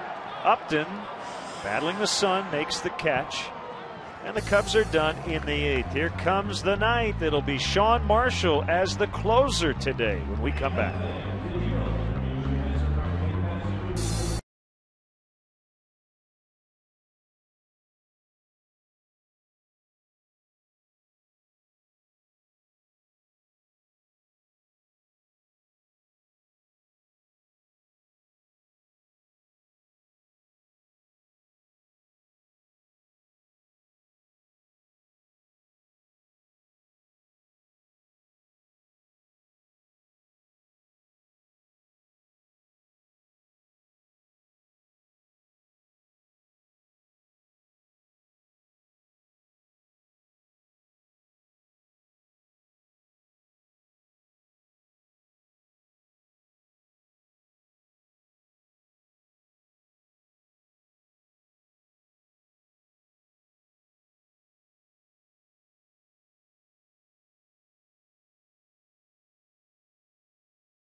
Traded runs in the 7th. The Diamondbacks got a leadoff single from Justin Upton, but as fine a 3-6-1 double play as you will ever see. Tyler Colvin initiating it, Starlin Castro in the middle, James Russell on the receiving end for a beautiful double play. Freeze Cam is brought to you by Frost Brewed Coors Light, the world's most refreshing beer. Reed Johnson now playing right. And left-hander Sean Marshall coming on to try to notch his 3rd career save. The other 2 saves have come at Pittsburgh on April 9th of 08 and June 7th of last year. There's a bunt by Juan Miranda. Barehanded play, Ramirez, and Colvin cannot dig it out of the dirt. So the sneak attack bunt by Miranda puts a tying run at the plate. Well, a good throw gets Miranda at first base, but you're never sure the kind of grip you're going to get on a baseball when you make a barehanded play.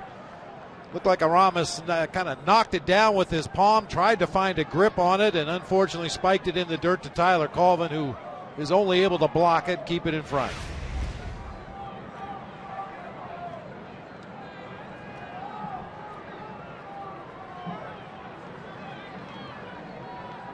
Ryan Roberts. Strike 1.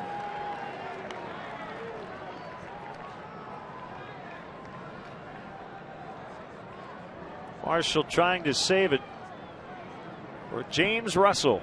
Would be his 2nd career win.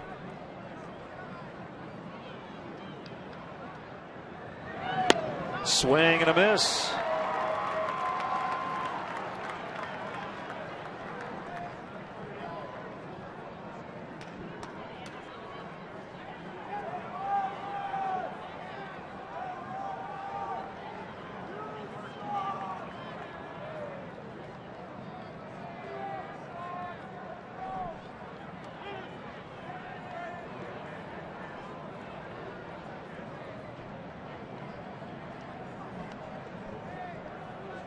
Two strikes to Roberts. 1 on, nobody out. 6-4 Cubs in the 9th. Pitch blocked by Hill.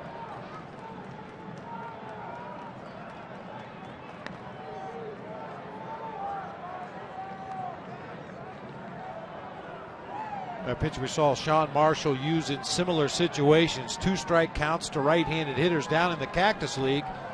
He likes to occasionally sneak that slider over the outside corner. That should be the sign for it right there. Just off the plate. Just off the plate. The idea being you throw that slider over toward the left-handed batter's box, you get the right-handed hitter to give up on it, and then the late movement brings it back to the outside corner. Just didn't quite get there that time.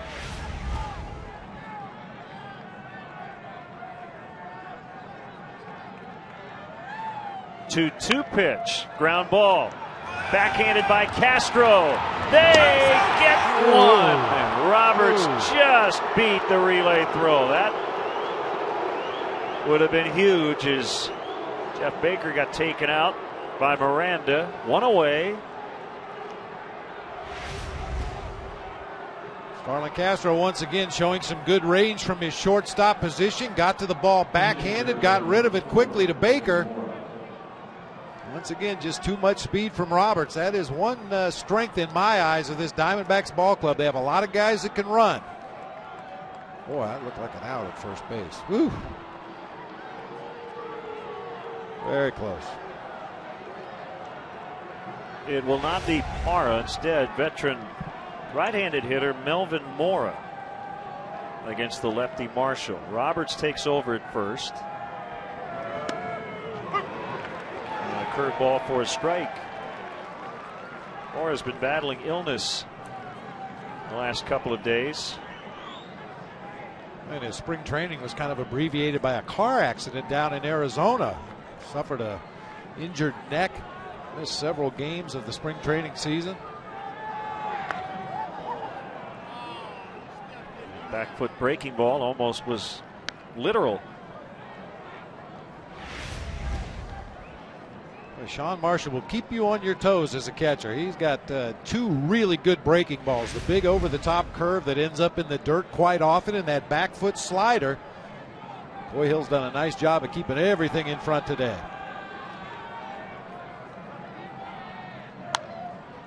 Past a diving Colvin. Roberts, he's going to get the third, but again, his run doesn't matter. The key guy now becomes Melvin Mora at first base.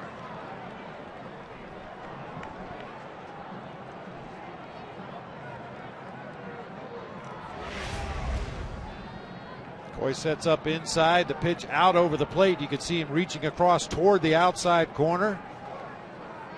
Melvin Moore, a professional hitter, gets on top, drives that ball through the right side. Tyler Colvin was holding on Roberts over there and just couldn't get to his right quickly enough. Second time Xavier Nady has been announced in the series, but the first time he'll actually taken it back. Those numbers last year were as a Cub. Coming off Tommy John surgery on his throwing elbow. It was an inconsistent year for Xavier. But he has always hurt the Cubs. When he was with the Pittsburgh Pirates, he had many big performances against the Cubs. A career .299 hitter versus Chicago.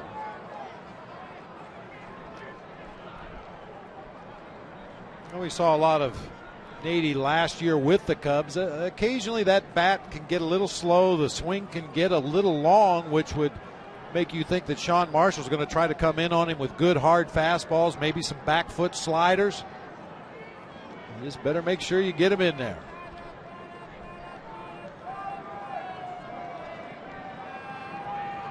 First and third, one out. Low for ball one. See, that's a pitch against Xavier Nady. I would stay away from that slow curveball. He makes good adjustments at the plate. He has trouble catching up with real good fastballs, but he can identify an off-speed pitch in the strike zone and do some serious damage.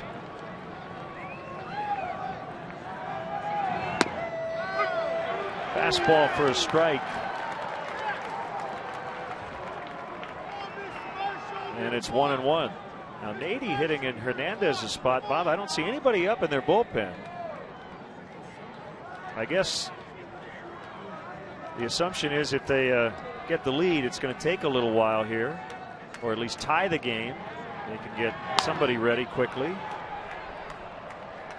That's a real dangerous proposition, though. I mean, certainly we hope it doesn't happen, but the Diamondbacks could conceivably tie this ball game up, hit into a quick double play, and they have no pitcher warmed up and ready to go into the ball game unless Nady's going to pitch. That'd be a shock. Doubting it, especially coming off the elbow surgery. but hopefully we won't have to worry about it. All right. 1-2.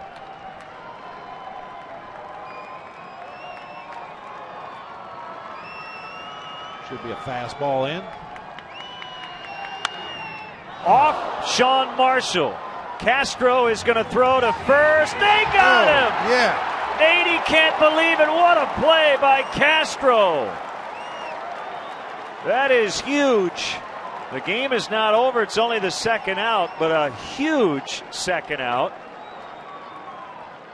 And it looks like Marshall's all right as that ball caromed off of him. It appeared he got his glove up to defend himself, deflecting the ball to Starlin Castro's right. Oh, my. Nice play on that end. Great play on the other end by Tyler Colvin.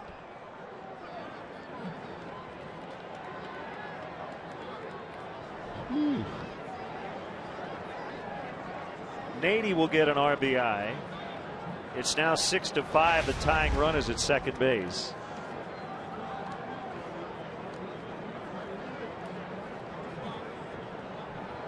I shouldn't be surprised, but I was slightly surprised he even tried to throw him out. I didn't think he had a prayer, but that goes back to the play the other day.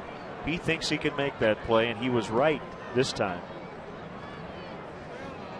Castro just gets rid of the ball so quickly on this barehanded attempt. If most guys have to take a couple of steps to right their body, get a better grip on the baseball before making that throw across the diamond, but Castro gets it into and out of his bare hand so quickly. On that last look, I think it was the right call. In fact, they barely got it.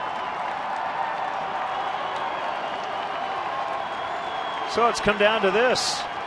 Now they do have first base open. You have Willie Bloomquist, who tied it up with a 2-run single his last time up, and left-handed hitting Kelly Johnson on deck. Ball one.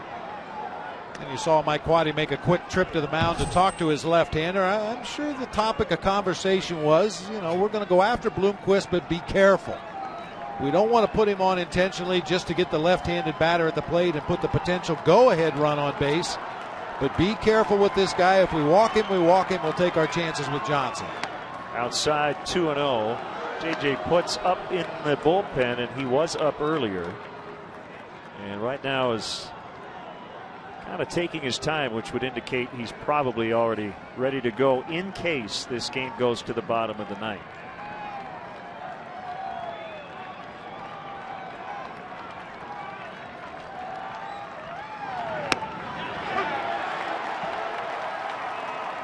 Two and one. Cubs trying to hang on. Played a lot of close games on this homestand to start the season.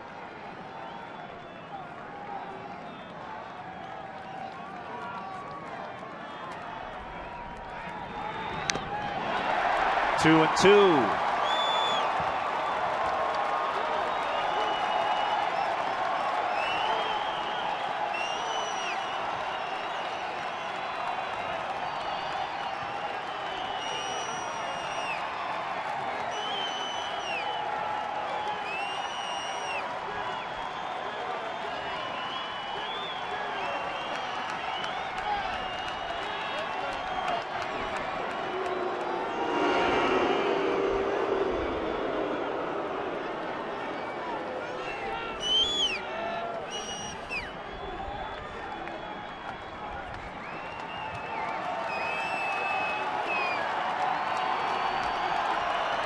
Marshall ready. Here it is with Mora running. Swing and a miss. Cubs win. Sean Marshall gets his third career save. James Russell, his second career win. Gives up a run in the ninth, but the Cubs had a 2-run lead, so the final 6-5.